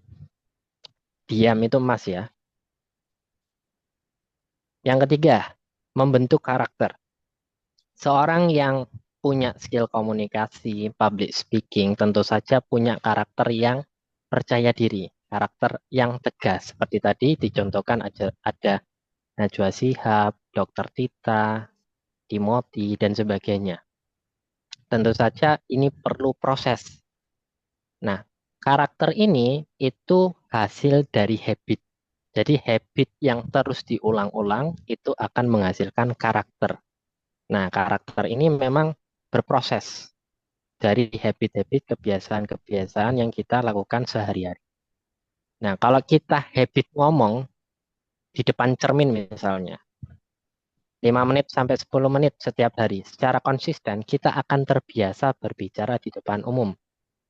Mungkin teman-teman pernah mendengar atau melihat temannya ketika berbicara ngomong seperti apa ya. Nah, itu karena mereka tidak membiasakan diri. Tapi kalau dia sudah membiasakan diri, insya Allah karakter percaya diri, karakter komunikasinya akan terbangun. Orang bisa karena terbiasa. Yang keempat, membuka kesempatan. Teman-teman kalau misalnya punya skill public speaking, teman-teman itu kayak cahaya di tengah kegelapan. Banyak kan orang pintar, tapi tidak banyak orang yang bisa menyampaikan apa yang dipikirkan dan dirasakan dengan baik secara efektif dan efisien. Oleh karena itu penting untuk mendelivery, menyampaikannya dengan baik. Ini 4 alasan kenapa public speaking penting. Jadi public speaking ini penting aja atau penting banget? Boleh dituliskan di kolom chat. Sudah saya jelaskan 4 alasannya. Sekarang saya pengen tahu, public speaking ini penting aja atau penting banget? Oke, yang alay mungkin penting bingit ya. Oke, penting pakai banget. Oke, terima kasih. Jadi penting banget ya. Waduh, sampai Hurufnya besar semua ya. Oke, terima kasih atas jawabannya. Kita lanjut. Kita sudah tahu nih alasan kenapa kita perlu belajar public speaking. Sekarang kita ke public speaking dan self-development. Nah, mungkin teman-teman pernah lihat diagram ini ya. Zona nyaman. Public speaking memaksa kita keluar dari zona nyaman. Hal ini yang saya alami ketika saya SMA ya. Waktu SMA saya termasuk orang yang pendiam, introvert. Kemudian di kelas 10 akhirnya saya memberanikan diri ikut berbagai UKM, berbagai kegiatan ekstrakurikuler sampai dengan OSIS. Dan ada yang berhasil, ada yang tidak. Kemudian saya nyoba lagi di kelas 11 ikut organisasi intrasekolah OSIS. Ikut pelatihan LDKS ya, latihan dasar kepemimpinan siswa. Bulan depannya itu langsung pemilihan ketua OSIS.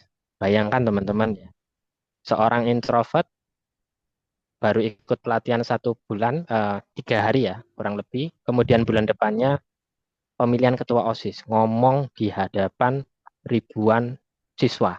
Saya masih ingat karena waktu itu sekolah saya itu termasuk muridnya itu terbanyak se-Sidoarjo, 1.500-an waktu itu. Ada banyak kelas, ada 30-an kelas. Bayangkan teman-teman, seorang introvert kemudian masuk keluar dari zona nyaman, pasti akan merasakan takut. Nah, terus bagaimana menghadapi rasa takut ini? Tidak ada cara lain, kita harus menghadapinya. Kita hadapi dengan melakukan persiapan. Saya coba cari di YouTube, cari di Google, kira-kira kalau presentasi itu gimana caranya. Kemudian visi misinya bagaimana, cara menjawabnya bagaimana. Kemudian saya belajar. Dari situ saya belajar, dan saat praktek, hal yang saya alami itu adalah hal normal. Seperti teman-teman semua kalau misalnya baru pertama kali berbicara di depan umum, apalagi di ribuan orang, pasti berkeringat, agak gemeteran, kemudian mungkin sedikit nervous. Tapi alhamdulillahnya waktu itu jawabnya lancar, cuma setelah ngomong kurang lebih 1 jam, 1 jam setengah, setelah keluar dari ujung baju sampai bawah baju itu basah semua. Karena memang pengalaman pertama dan atmosfernya, bayangkan teman-teman, lantai 1, lantai 2 itu penuh. Jadi suasananya kayak pemilihan daerah ya, tapi ini pemilihan ketua OSIS. Jadi dari hal itu saya belajar grow zone. Saya belajar untuk terus berlatih, terus keluar dari zona nyaman saya. Dulu waktu SMA saya IPA, kemudian ngambil S1 komunikasi. Itu kan soshum ya. Saya beli ini semacam buku TBK gitu. Kemudian saya belajar, kemudian alhamdulillahnya diterima. Keterusan sampai S2 dan sekarang. Jadi teman-teman, public speaking ini bisa membantu teman-teman untuk keluar atau memaksa teman-teman keluar dari zona nyaman. Supaya apa? Supaya teman-teman bisa bertumbuh dan berkembang. Jangan sampai teman-teman selama 4 tahun saat kuliah gitu-gitu aja, atau selama sekolah gitu-gitu aja, harus ada peningkatan. Oleh karena itu teman-teman, salah satu skill yang perlu dimiliki ketika kita ingin mengembangkan diri adalah public speaking. Yang berikutnya, public speaking dan self-development adalah saat kita berbicara, kita belajar mengendalikan pikiran, emosi, dan bahasa tubuh. Mungkin teman-teman pernah melihat ya, atau rekan-rekan pernah melihat, antara pikiran sama mulut itu kadang nggak sinkron. Kadang belibet, kadang bingung ngomong apa. Padahal sudah melakukan persiapan. Kadang tangannya gemeteran atau kakinya gemeteran. Nah itu karena kurang bisa mengendalikan diri. Kurang bisa memanajemen diri. Oleh karena itu perlunya manajemen diri yang baik. Nanti akan kita bahas ya di sesi Q&A kalau misalnya teman-teman pengen belajar atau pengen bertanya berkaitan hal tersebut. Dan itu adalah hal wajar, apalagi itu pengalaman pertama ataupun atmosfernya berbeda. Tapi itu bisa diatasi. Bagaimana caranya? Nanti akan kita bahas ya. Yang berikutnya,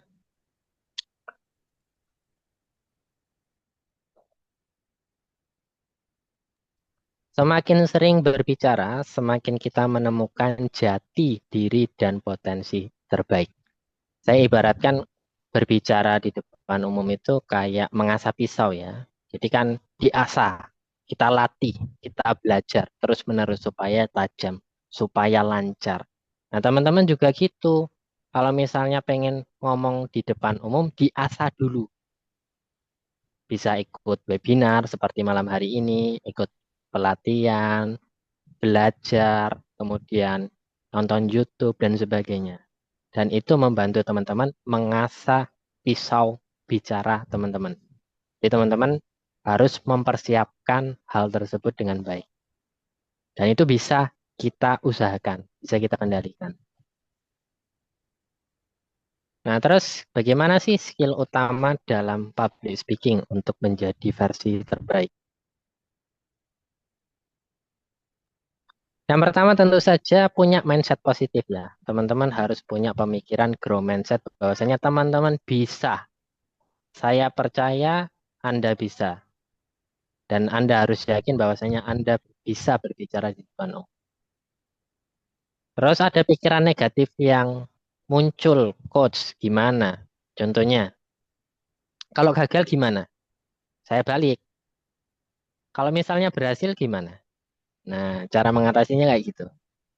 Jadi cara mengatasi pikiran negatif ya kita balik aja jadi kalimat positif. Gimana kalau misalnya gagal? Gimana kalau misalnya sukses? Saya takut. Cara mengatasi rasa takut gimana? Dihadapi, dipersiapkan. Nah, itu lakukan. Nah, jadi kita lawan pikiran negatif dengan pikiran positif yang berfokus pada solusi. Yang kedua, yaitu komunikasi efektif. Banyak orang ngomong, tapi tidak banyak orang yang bisa memberikan efek. Tapi sebelum saya lanjut, kira-kira apa yang saya sampaikan sejauh ini efektif atau tidak ya? Boleh disampaikan di kolom chat, biar saya memperbaiki diri juga.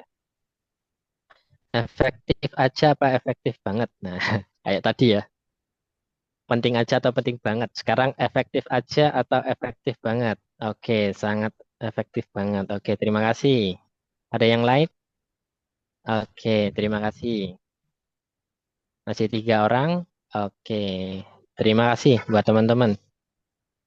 Jadi mengukur atau memperbaiki dirinya kayak gitu teman-teman. Jadi teman-teman harus punya pikiran terbuka bahwasanya teman-teman kalau misalnya kurang ya diperbaiki.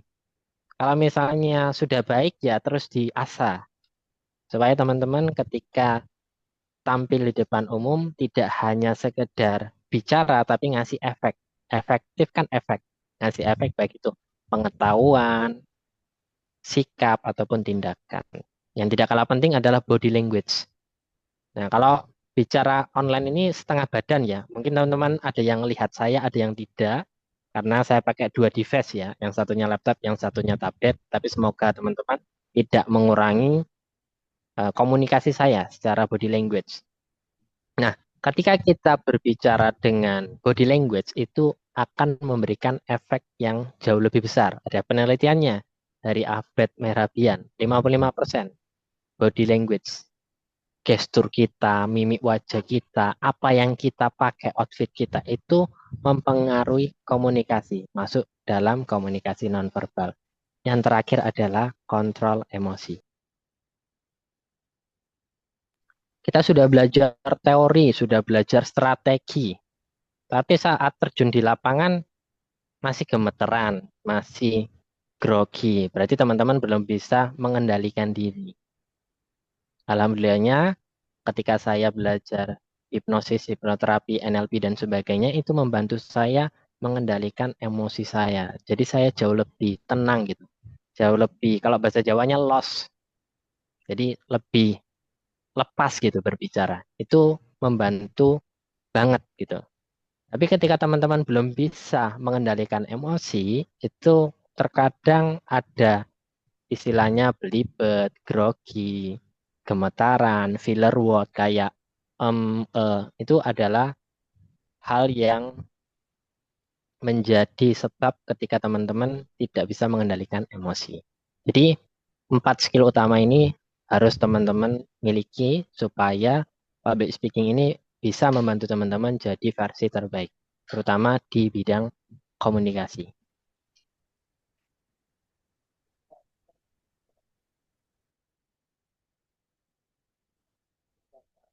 Nah, saya ada tips praktis nih untuk memulai. Nah, teman-teman bisa screenshot juga ya. Nanti di posting ataupun di tag di Instagram saya di Pembelajar Sejati, kasih caption. Nanti ada hadiah juga buat teman-teman yang upload 3 terbaik ya.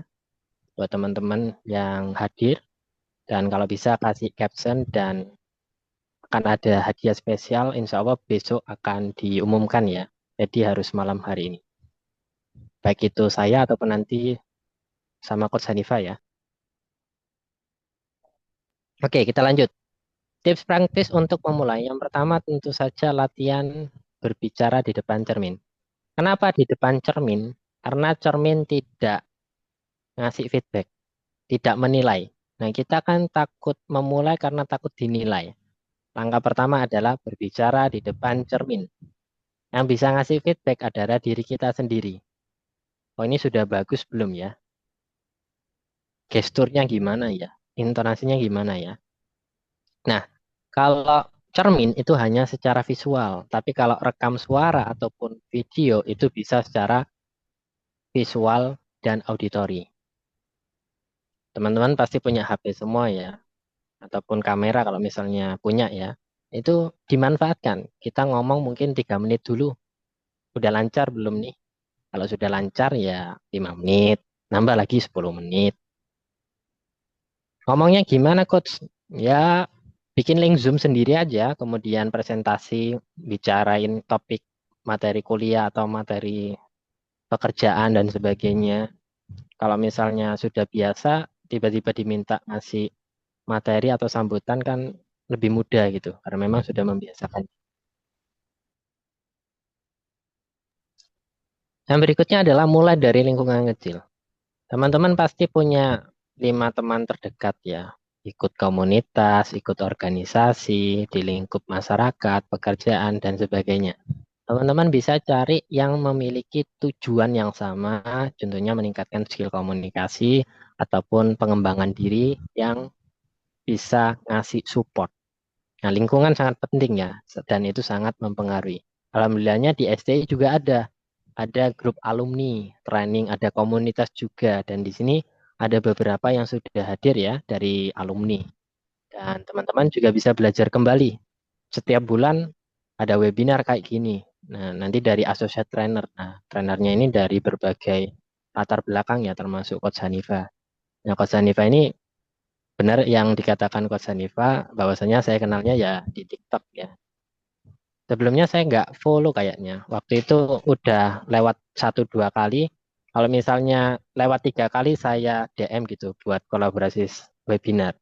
Ternyata dibales, berarti responnya juga sesuai. Nah, dari hal tersebut akhirnya kolaborasi kerjasama, bikin webinar, bikin pelatihan sampai saat ini. Nah, itu contoh dimulai dari lingkungan kecil. Yang keempat, terus belajar dan evaluasi diri. Ingat teman-teman, jadilah pembelajar sejati yang belajar dari siapapun, kapanpun, dan dimanapun. Saya juga belajar jadi pemateri yang baik. Teman-teman juga belajar dari pembelajar yang baik. Jadi menyiapkan catatan, kemudian bertanya, kemudian berpikir kira-kira ini maksudnya gimana ya? Itu nanti bisa ditanyakan ya. Dan jangan lupa evaluasi. Nah, ketika kita berbicara di depan umum, pasti ada yang namanya blind spot, ada titik buta. Nah, itu perlu kita evaluasi, perlu kita perbaiki. Dan yang terakhir adalah mencari mentor, coach, trainer, ataupun siapapun itu yang bisa membantu teman-teman untuk meningkatkan skill komunikasi ataupun skill public speaking. Dan saya masih ingat salah satu cara terbaik untuk menguasai suatu skill adalah belajar dari yang terbaik. Jadi teman-teman kalau misalnya punya seorang yang praktisi di bidang manajemen, ya belajarnya dari situ. Dia lulusan S1, S2-nya manajemen, ya belajar dari situ. Ataupun bidang-bidang yang lainnya, komunikasi, kemudian pendidikan, dan sebagainya. Dan ketika teman-teman punya mentor, coach, ataupun trainer, teman-teman akan lebih cepat berkembang, bertumbuh. Ibarat teman-teman naik jalan tol ya, jadi lebih cepat. Pasti ada ini biaya tambahan ya, entah itu waktu, tenaga, ataupun materi. Dan itu insya Allah akan terbayarkan, karena ini termasuk investasi leher ke atas ya. Jangan sampai kita selama ini investasi leher ke bawah saja, tapi sesekali investasi leher ke atas gitu. Salah satunya adalah upgrade diri. Nah, kita bisa mulai ya, tips praktis untuk jadi versi terbaik dengan public speaking. Nah, public speaking sebagai jalan hidup. Kenapa jalan hidup? Ketika kita punya suara, kita tidak hanya berbicara, tapi ngasih juga perubahan, ngasih pengaruh. Kalau dalam mahasiswa itu kan ada agent of change ya, agen perubahan. Nah, ketika seorang ingin merubah masyarakat, merubah suatu daerah, tentu saja harus merubah dirinya terlebih dahulu. Tingkatkan kapasitasnya, tingkatkan skillnya, komunikasinya. Supaya yang disampaikan itu tidak memberikan dampak negatif ya. Tapi kalau kita punya komunikasi yang baik, public speaking yang baik, itu akan memberikan efek yang baik juga. Nah, teman-teman mungkin lihat yang lagi tren sekarang ya, tanda kutip pejabat yang komunikasinya baik, yang tidak baik. Nah, itu kan perlu diperbaiki. Saya ralat ya, bukan tidak baik, kurang baik. Kalau misalnya tidak baik nanti saya kena nanti. Kurang baik ya. Jadi perlu ikut pelatihan kayaknya, ataupun perlu dilatih secara personal. Nah, saat kita mampu berbicara dengan baik, kita lebih percaya diri, lebih berani tampil, dan lebih siap menghadapi tantangan hidup. Karena kita yakin bahwasanya kita bisa. Nah, keyakinan saja itu tidak cukup, teman-teman. Teman-teman harus mempersiapkan. Jangan sampai kita berenang ke samudra tanpa pelampung, tanpa peta, tanpa arah. Kita harus mempersiapkan diri. Ingat, persiapan itu adalah kunci. Kalau persiapannya baik, hasilnya juga baik. Jadi persiapan, aksi, terus evaluasi gitu. Public speaking bukan hanya tentang bicara di panggung, teman-teman. Mungkin teman-teman lihat orang berbicara di depan umum, berbicara di depan mimbar. Bukan hanya sekedar itu, tapi teman-teman ketika berbicara sehari-hari, presentasi di depan teman, presentasi di depan rekan kerja, itu termasuk public speaking. Public speaking tidak hanya meyakinkan orang lain, tapi meyakinkan diri kita bahwasanya kita ini mampu, kita ini bisa, memotivasi orang lain juga bisa. Karena kita punya pengaruh, kita punya efek, bahkan menginspirasi dunia.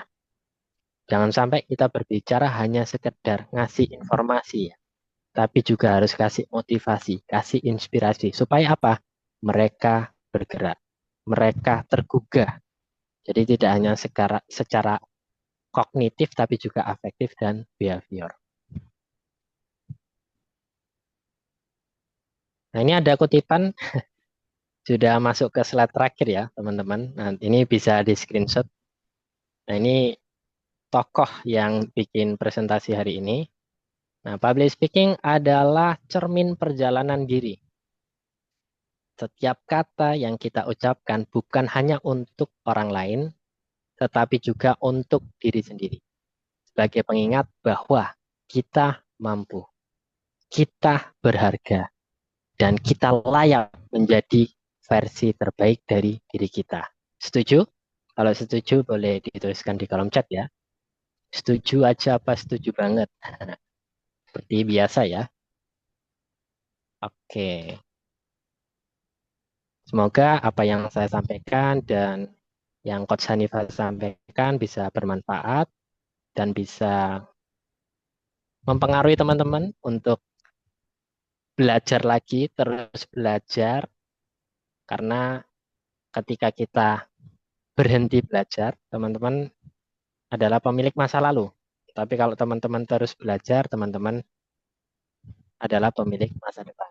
Dan yang saya sebutkan tadi, salah satu cara terbaik untuk belajar yaitu belajar dari yang terbaik di bidangnya. Dan alhamdulillahnya ketika saya menempuh S1 dan S2 di komunikasi, saya tidak hanya sekedar ngomong, tidak sekedar ngisi webinar, pelatihan, tapi saya juga memberikan dampak, tidak hanya secara verbal, tapi dalam bentuk output. Nah, ini output yang saya buat dan alhamdulillahnya terbit di tahun ini. Dan dapat pengantar juga dari salah satu profesor ya, ilmu komunikasi dan dakwah di UIN Sunan Ampel Surabaya. Dan beliau adalah dosen S1 saya, S2 saya, dan dosen pembimbing saya waktu S1. Jadi alhamdulillahnya saya bisa berkesempatan belajar dari beliau dan saya pengen ngasih kontribusi juga kepada fakultas saya, universitas saya, dan saya bikin buku ini dan saya berikan kepada mereka. Dan buku ini membahas berkaitan panduan praktis bagi siapapun yang ingin menguasai seni berbicara di depan umum dari pemula hingga menjadi profesional. Jadi semua orang bisa, asal teman-teman mempraktekkan apa yang ada di buku ini. Dari pemula sampai profesional. Nah, terus apa isinya, Coach? Nah, ini ada sedikit video. Secara sekilas teman-teman bisa lihat. Nah, boleh dilihat untuk videonya.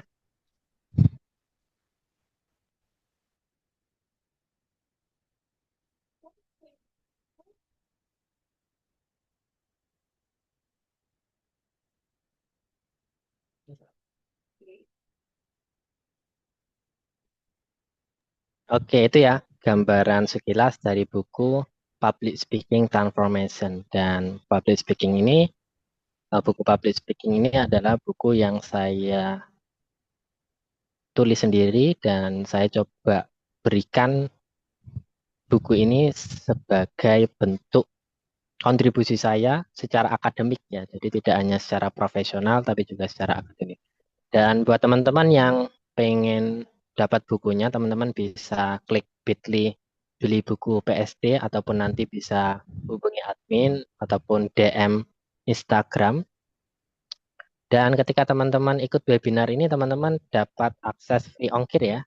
Akses webinar eksklusif juga, nanti ada webinar khusus membahas buku. Kemudian teman-teman mendapatkan tanda tangan penulis. Kapan lagi dapat tanda tangan penulis ya? Langsung, kemudian ada stempel juga dari Self Development Indonesia. Oke, sementara boleh di screenshot ya kalau teman-teman. Ke depan akan ada webinar juga yang berhubungan dengan public speaking transformation.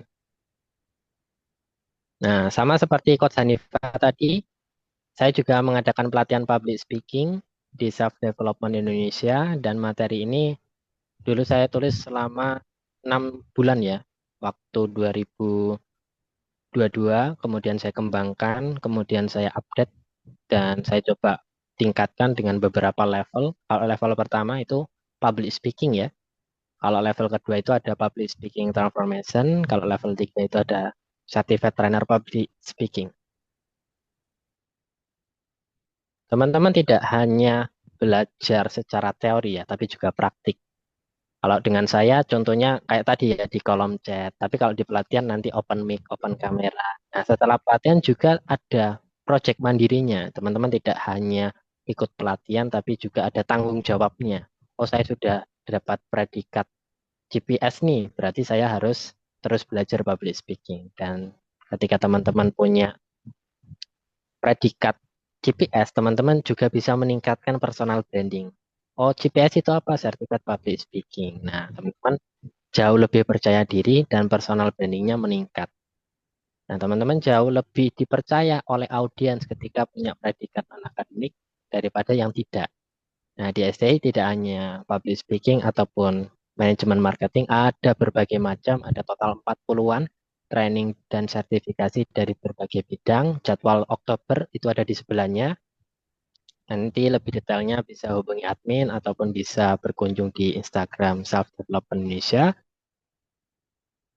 Dan semoga apa yang saya sampaikan dan Coach Hanifa sampaikan bisa bermanfaat dan berdampak buat teman-teman. Nah, ini ada eh, kolaborasi ya. Kalau misalnya teman-teman pengen ngajak kolaborasi atau kerjasama boleh, baik itu online ataupun offline di bidang sesuai dengan saya spesialisasi ya, terutama di bidang public speaking, NLP, self development dan sebagainya. Ataupun nanti kolaborasi dengan associate trainer STI karena STI punya berbagai macam trainer ya, yang punya latar belakang yang cukup bagus dan profesional. Oke, masuk ke sesi terakhir yaitu sesi Q&A atau diskusi. Kalau di awal tadi diawali dengan pantun, di akhir juga harus diakhiri dengan pantun ya. Burung irian, burung cendrawasih, cukup sekian dan terima kasih. Burung nuri, burung dara, mari berdiskusi bersama-sama. Saya kembalikan ke moderator Kak Cindy. Terima kasih. Terima kasih juga kepada Coach Diki atas materi yang luar biasa. Jadi lebih mantap nih ya kita untuk lebih piawai dan berani dalam melakukan implementasi pengaplikasian public speaking dalam kehidupan sehari-hari ya. Nah, teman-teman peserta, alhamdulillah sesi inti materian kita baru saja selesai dan kita lalui bersama kedua pemateri kita yang luar biasa. Mari kita lanjut ke sesi selanjutnya yaitu sesi diskusi dan tanya jawab. Saya mengutamakan teman-teman yang berani untuk bertanya secara langsung, secara on kamera dan on mikrofon. Silakan raise hand terlebih dahulu, lalu jika sudah diizinkan oleh saya selaku moderator, baru boleh on mikrofonnya dengan menyebutkan nama, asal, pertanyaan ditujukan untuk coach siapa, dan apa isi pertanyaannya. Kita buka untuk 3 penanya saja ya teman-teman, dan yang bertanya akan mendapatkan hadiah khusus dari Self Development Indonesia. Jadi ayo manfaatin kesempatan ini untuk bertanya. Oke, udah ada yang raise hand nih. Kepada Kak Syarif, silahkan. Jangan lupa untuk sebutkan formatnya ya.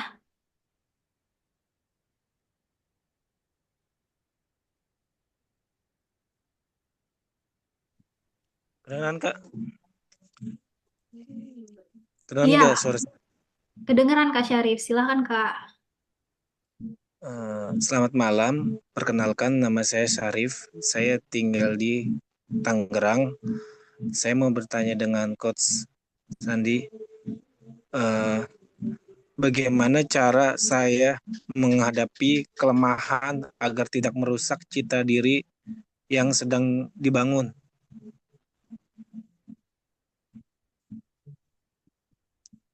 Jelas gak Kak? Tadi pertanyaannya ke Coach Hanifah ya? Iya.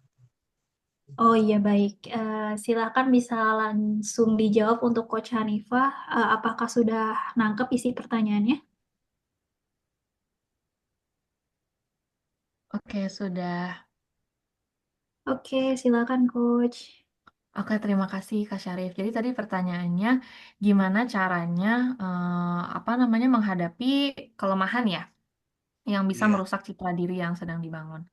Jadi eh, Kak Syarif, yang pertama yang harus kita sadari dulu adalah kita hanyalah manusia biasa. Dan manusia nggak ada yang sempurna, oke. Jadi kita punya kelebihan, kita punya kekurangan, kita nggak bisa denial itu. Kita tahu bahwa ya, kelemahan itu memang bukan jadi hal yang memalukan, itu adalah hal yang wajar, itu dulu. Nah, kemudian yang kedua adalah em, ubahlah mindset bahwa kelemahan itu adalah menjadi penghambat dalam proses kita membuat citra diri. Ubah bahwa em, kelemahan kita itu adalah sebuah bagian dari proses untuk membentuk citra diri itu. Gitu. Jadi kalau misalkan apa ya, kita merasa wah ini menjadi penghambat besar nih, kita nggak bisa nih, ya itu nggak akan bisa tercapai goals kita, nggak akan bisa tercapai branding yang kita mau gitu ya. Jadi kita harus membuat mindset bahwa kelemahan kita adalah proses dari branding. Dan itu bisa memang kita ubah, bisa kita kurangi ya. Dan habis itu perbaiki secara bertahap. Perbaiki secara bertahap, nggak ada yang instan ya. Sekali lagi nggak ada yang instan. Kita perbaiki secara bertahap sehingga nanti membentuk citra diri yang kita mau, yang sesuai yang kita mau. Tapi balik lagi ke yang pertama, kita nggak bisa denial bahwa kita punya kelemahan diri, gitu. Jadi kita harus tahu dulu kelemahan diri kita. Setelah jelas, kita perbaiki secara bertahap, gitu, Kak Syarif. Gimana?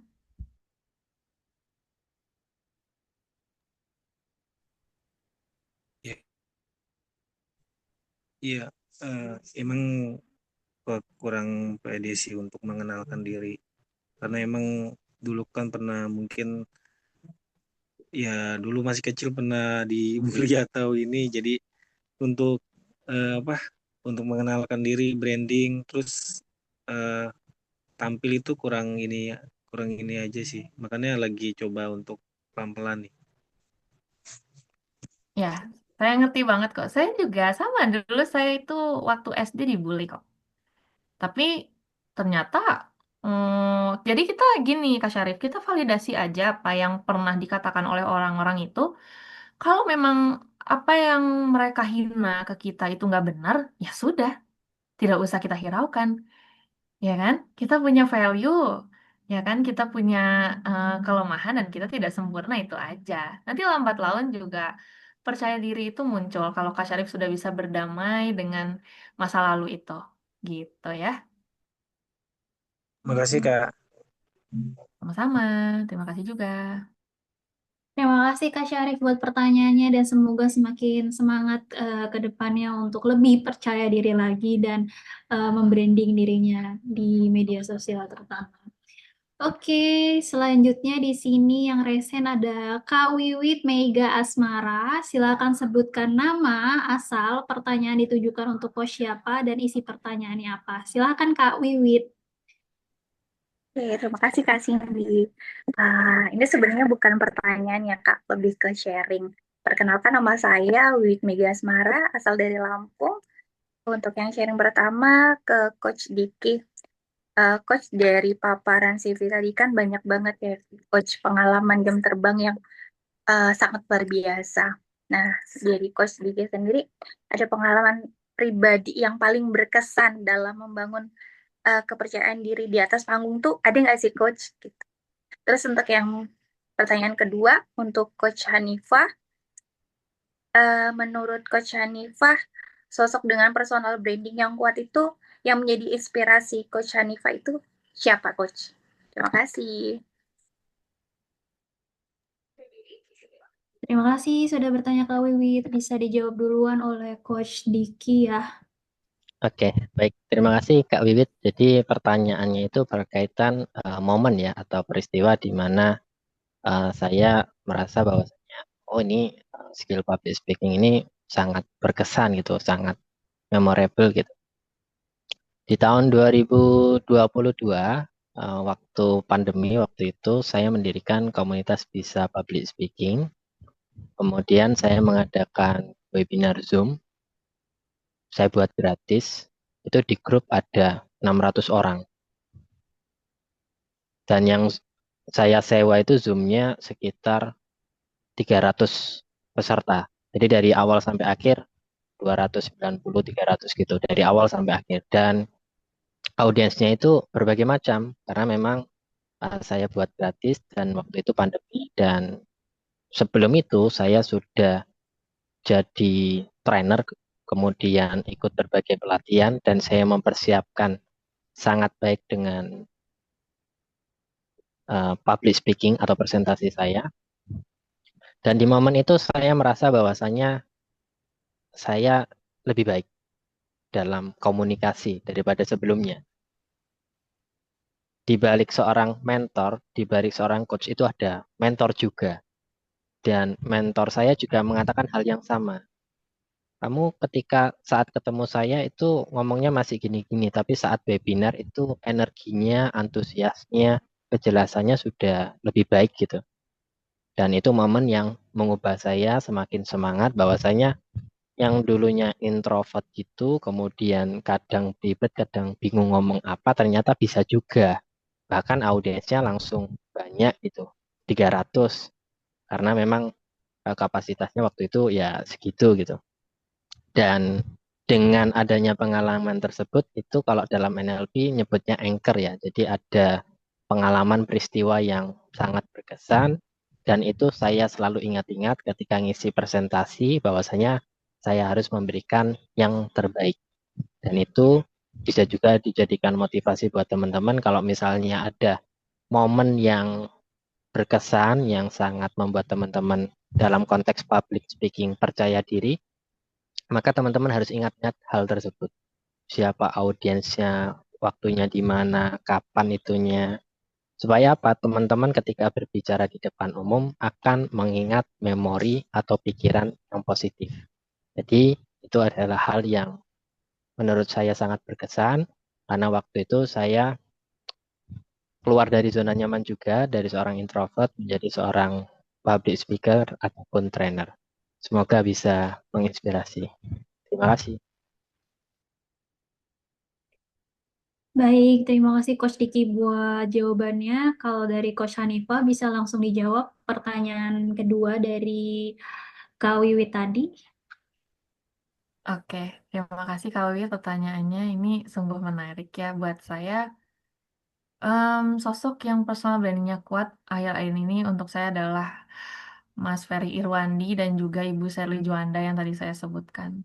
Itu adalah role model saya karena keduanya memiliki ciri khas mereka itu apa ya, inspiratif. Mereka itu apa ya, orang yang tidak peduli dengan penilaian dari orang lain. Kalau dari Mas Ferry Irwandi itu menurut saya ciri khasnya adalah dia itu kan sangat keterkaitan dengan aliran Stoicism. Dan saya juga kebetulan orang yang sedang menerapkan dan selalu menerapkan aliran Stoicism dalam kehidupan ini. Jadi menurut saya dia personal brandingnya konsisten dari dulu, seorang yang inspiratif, seorang yang bisa membuat audiensnya itu mengeluarkan sisi reflektif dan mengubah cara pandang sih. Bagaimana dia menginfluence seseorang dari cara pandangnya gitu. Itu buat saya keren banget dan konsisten. Terus kalau Bu Shirley itu secara apa ya? Bu Shirley itu memanfaatkan kelemahannya ya. Jadi Bu Shirley itu kan termasuk minoritas di daerahnya di Maluku Utara. Jadi kan berasal dari etnis Tionghoa. Tapi dengan kelemahannya itu dia menunjukkan bahwa ini sebenarnya bukan kelemahan. Dan saya mampu membuktikan bahwa ini justru strength saya. Saya apa yang saya katakan dari awal, dia selalu buktikan bahwa ada aksi gitu. Itu sih yang menurut saya sosok personal branding yang kuat akhir-akhir ini. Gitu Kak Wiwit. Oke, siap. Terima kasih Coach Hanifa buat jawabannya dan semoga menjawab ya dari pertanyaan dari Kak Wiwit. Kita lanjut ke penanya selanjutnya kepada Kak Tommy Gambutraya. Silahkan pertanyaannya apa? Jangan lupa untuk sebutkan format pertanyaannya yaitu nama, asal, pertanyaan ditujukan untuk coach siapa, dan isi pertanyaannya apa. Silahkan Kak.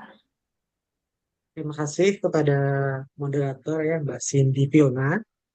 Eh, Nama saya Tommy, asal Gambut Raya Kayu Bawah, Provinsi Kalimantan Selatan. Lah.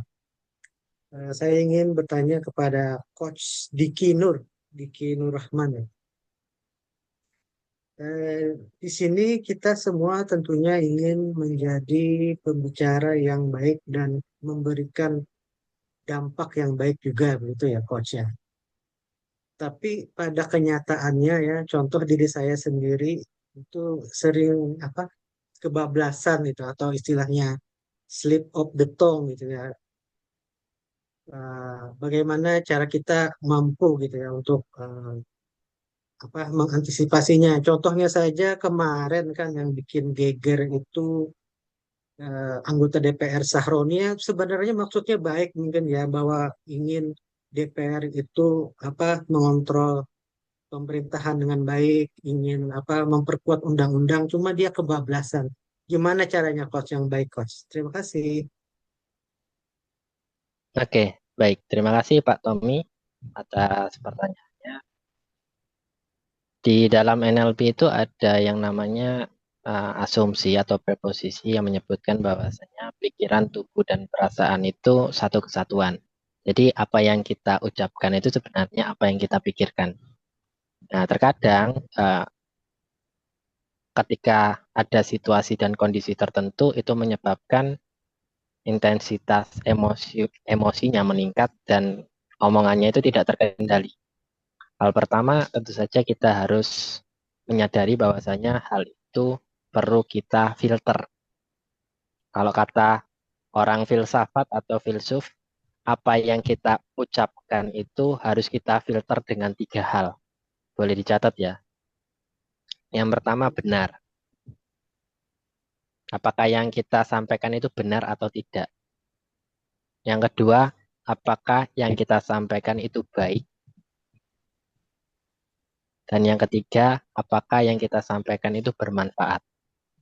Benar, baik, bermanfaat. Itu adalah 3 filter supaya apa yang kita sampaikan itu tidak sampai melukai ataupun tidak sampai menyebabkan gejolak ya di masyarakat. Nah, itu 3 hal yang bisa saya berikan bahwasanya kita harus ngasih filter dari apa yang kita ucapkan dan ketika kita ngomong kita harus bersikap tenang. Nah, orang yang ngomongnya ke sana kemari itu biasanya dalam tekanan. Entah itu karena pertanyaannya mendadak ataupun situasi kondisinya. Oleh karena itu kita harus mengkondisikan diri supaya tenang, pikirannya jernih, hatinya tenang, kemudian output yang disampaikan itu bisa memberikan dampak yang positif. Seperti itu Pak Tommy. Jadi difilter dulu dan kita harus bisa mengendalikan diri supaya kita bisa lebih tenang. Semoga menjawab. Baik, terima Oke. kasih. Ya, silakan Kak. Ada tanggapan lanjutan? Baik, terima kasih Coach Diki buat jawabannya. Semoga bisa menjawab pertanyaan dari Kak Tommy. Selanjutnya ini pertanyaan yang terakhir. Silakan kepada Kak Devan Kak Adiatama bisa menyebutkan format pertanyaannya yaitu nama, asal, pertanyaan ditujukan untuk coach siapa, dan apa isi pertanyaannya. Silakan Kak.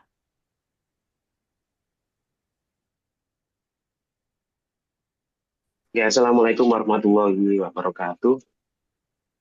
Eh, Ini untuk pertanyaan untuk dosen dosen kehidupan yang saya lihat. Tadi sudah disinggung untuk tantangan-tantangan yang ada di dalam membuat konten ya. Itu gimana, adakah tips mengatasi kejenuhan dalam membuat konten gitu aja. Itu aja pertanyaannya. Saya mohon maaf, saya saya sebutkan nama dulu, saya Devan Adi Adama, saya dari Lamongan. Oke, cukup, saya kira cukup. Sudah, Baik. Dari mana tadi Kak? Lampung? dari Lamongan. Oh, Lamongan. Oke, siap. Terima kasih Kak buat pertanyaannya. Silakan Coach Hanifa bisa langsung dijawab. Oke. Jadi tadi tentang kejenuhan ya, kejenuhan konten ya. Oke. Jadi memang kejenuhan konten itu sering banget dirasakan oleh para konten creator. Bisa dilihat dari tingkat engagement yang semakin hari semakin menurun gitu ya. Terus tingkat interaksinya juga semakin hari semakin kurang gitu kan. Ya itu juga sering saya rasakan di TikTok ketika konten. Hmm, tips yang pertama adalah kita harus identifikasi dulu konten mana yang engagementnya paling sedikit. Dan kalau sekarang itu kan biasanya konten itu pakai sound ya. Nah, Itu lihat dulu soundnya yang seperti apa, yang sedikit. Nah, diperhatikan juga nih durasinya. Ternyata mereka itu sukanya konten yang durasinya kurang dari 10 detik misalkan gitu. Kalau yang lebih dari 10 detik, biasanya interaksinya kurang. Biasanya ini contoh. Jadi kita identifikasi dulu nih, ya. Konten yang paling dapat engagement-nya sedikit. Gitu, misalkan dari seminggu ada 3 atau ada 2. Terus misalkan formatnya, oh ternyata formatnya mereka nggak suka kalau Reels, ternyata lebih suka carousel. Kayak gitu. Terus yang kedua, tips yang kedua adalah kita riset tren sih, Pak. Jadi kita itu mesti lihat juga tren-tren yang ada di FYP, tapi bukan berarti kita plek-ketiplek. Tapi kita membuat konten yang fresh, yang terinspirasi dari yang tren saat ini gitu. Misalkan kayak apa ya, konten yang lagi FYP itu misalkan eh kayak adu adu apa ya, adu achievement gitu ya. Oh, sekarang tuh lagi ini nih, lagi ngetrennya yang adu achievement kayak prestasi gitu ya, atau apa ya yang sering itu. Jadi kita bikin bikin kontennya itu terinspirasi dari konten yang lagi tren saat ini. Nah, itu juga bisa untuk ngebreak ya konten yang jenuh. Kemudian yang kedua adalah kita lihat apa namanya minat orang-orang dari dari komen-komen. Ya sebenarnya mereka ini maunya apa sih yang kita bahas gitu. Jadi kita sesuaikan sama audiens kita. Jadi jangan sampai kita bikin konten semaunya kita terus tanpa memperhatikan apa yang audiens butuhkan. Itu aja sih paling. Oke, makasih. Iya, sama-sama. Terima kasih juga, Pak. Oke, baik teman-teman. Karena sudah menunjukkan pukul 21.00 WIB, mohon maaf yang ingin bertanya lagi, sesi tanya jawab ditutup ya untuk mempersingkat durasi juga, dan terima kasih atas partisipasi bertanya yang begitu semangat dan antusias. Senang dilihat semangat teman-teman belajar pada kali ini, dan sesi diskusi tanya jawab maka berakhir juga tugas saya sebagai moderator yang menemani acara hingga sesi diskusi. Ruang saya kembalikan kepada MC Karinda untuk melanjutkan acara pada sesi dokumentasi, absensi, dan penutup. Kepada Karinda, layar dan waktu dipersilahkan. Baik, terima kasih kepada Kak Cindy yang telah menjadi moderator pada hari ini. Baik, tak lupa saya juga mengucapkan terima kasih kepada pemateri yang sangat luar biasa pada malam hari ini yang telah berkenan membagikan ilmu-ilmunya kepada kita semua. Baik, untuk selanjutnya yaitu sesi dokumentasi, kepada seluruh peserta dimohon untuk mengaktifkan kamera.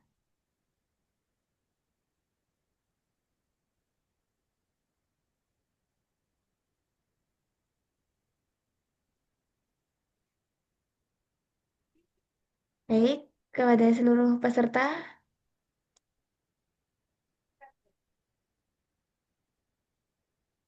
dimohon untuk mengaktifkan kamera karena kita sudah memasuki sesi dokumentasi.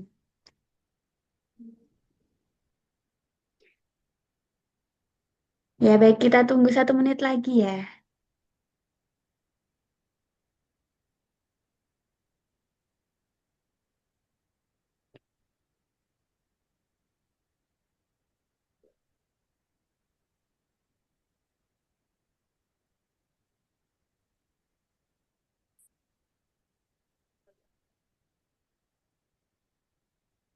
Baik, langsung kita mulai saja untuk sesi dokumentasi. Yang pertama, formal terlebih dahulu.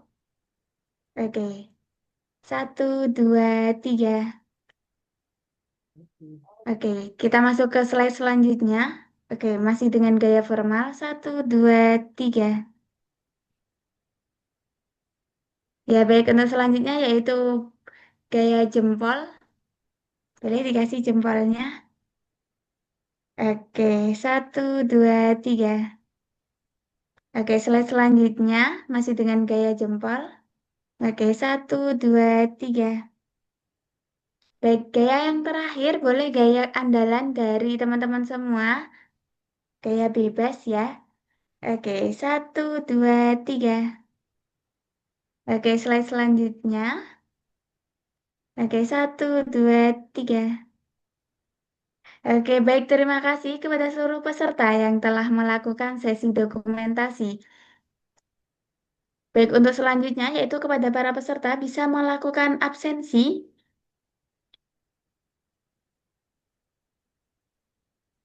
Baik, untuk link absensinya akan dikirimkan di kolom chat Zoom ya. Sebentar.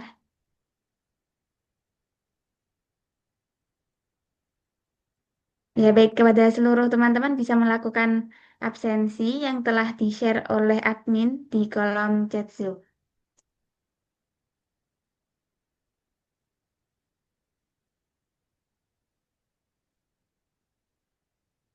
Baik, teman-teman, kita telah berada di penghujung acara. Semoga dengan pengetahuan dan ilmu baru ini dapat memberikan manfaat dan inspirasi bagi kita semua, yang insya Allah akan membentuk generasi yang lebih baik di kedepannya. Baik, untuk selanjutnya, Self Development Indonesia menawarkan berbagai macam pelatihan kepada teman-teman yang berminat bisa melakukan pendaftaran di pelatihan yang diselenggarakan oleh Self Development Indonesia dan bisa di follow juga ya Instagram dari Self Development Indonesia untuk mengikuti kegiatan lainnya. Baik, saya Rinda Dwi Rahmawati selaku Master of Ceremony mewakili seluruh panitia yang bertugas mengucapkan terima kasih atas partisipasi dari teman-teman semua dan mohon maaf apabila ada sikap dan tutur kata yang kurang berkenan di hati. Sekian dari saya. Wassalamualaikum warahmatullahi wabarakatuh. Selamat Waalaikumsalam malam dan warahmatullahi selamat wabarakatuh. beristirahat semua. Waalaikumsalam warahmatullahi Terima Waalaikumsalam. kasih. wabarakatuh. Waalaikumsalam warahmatullahi wabarakatuh.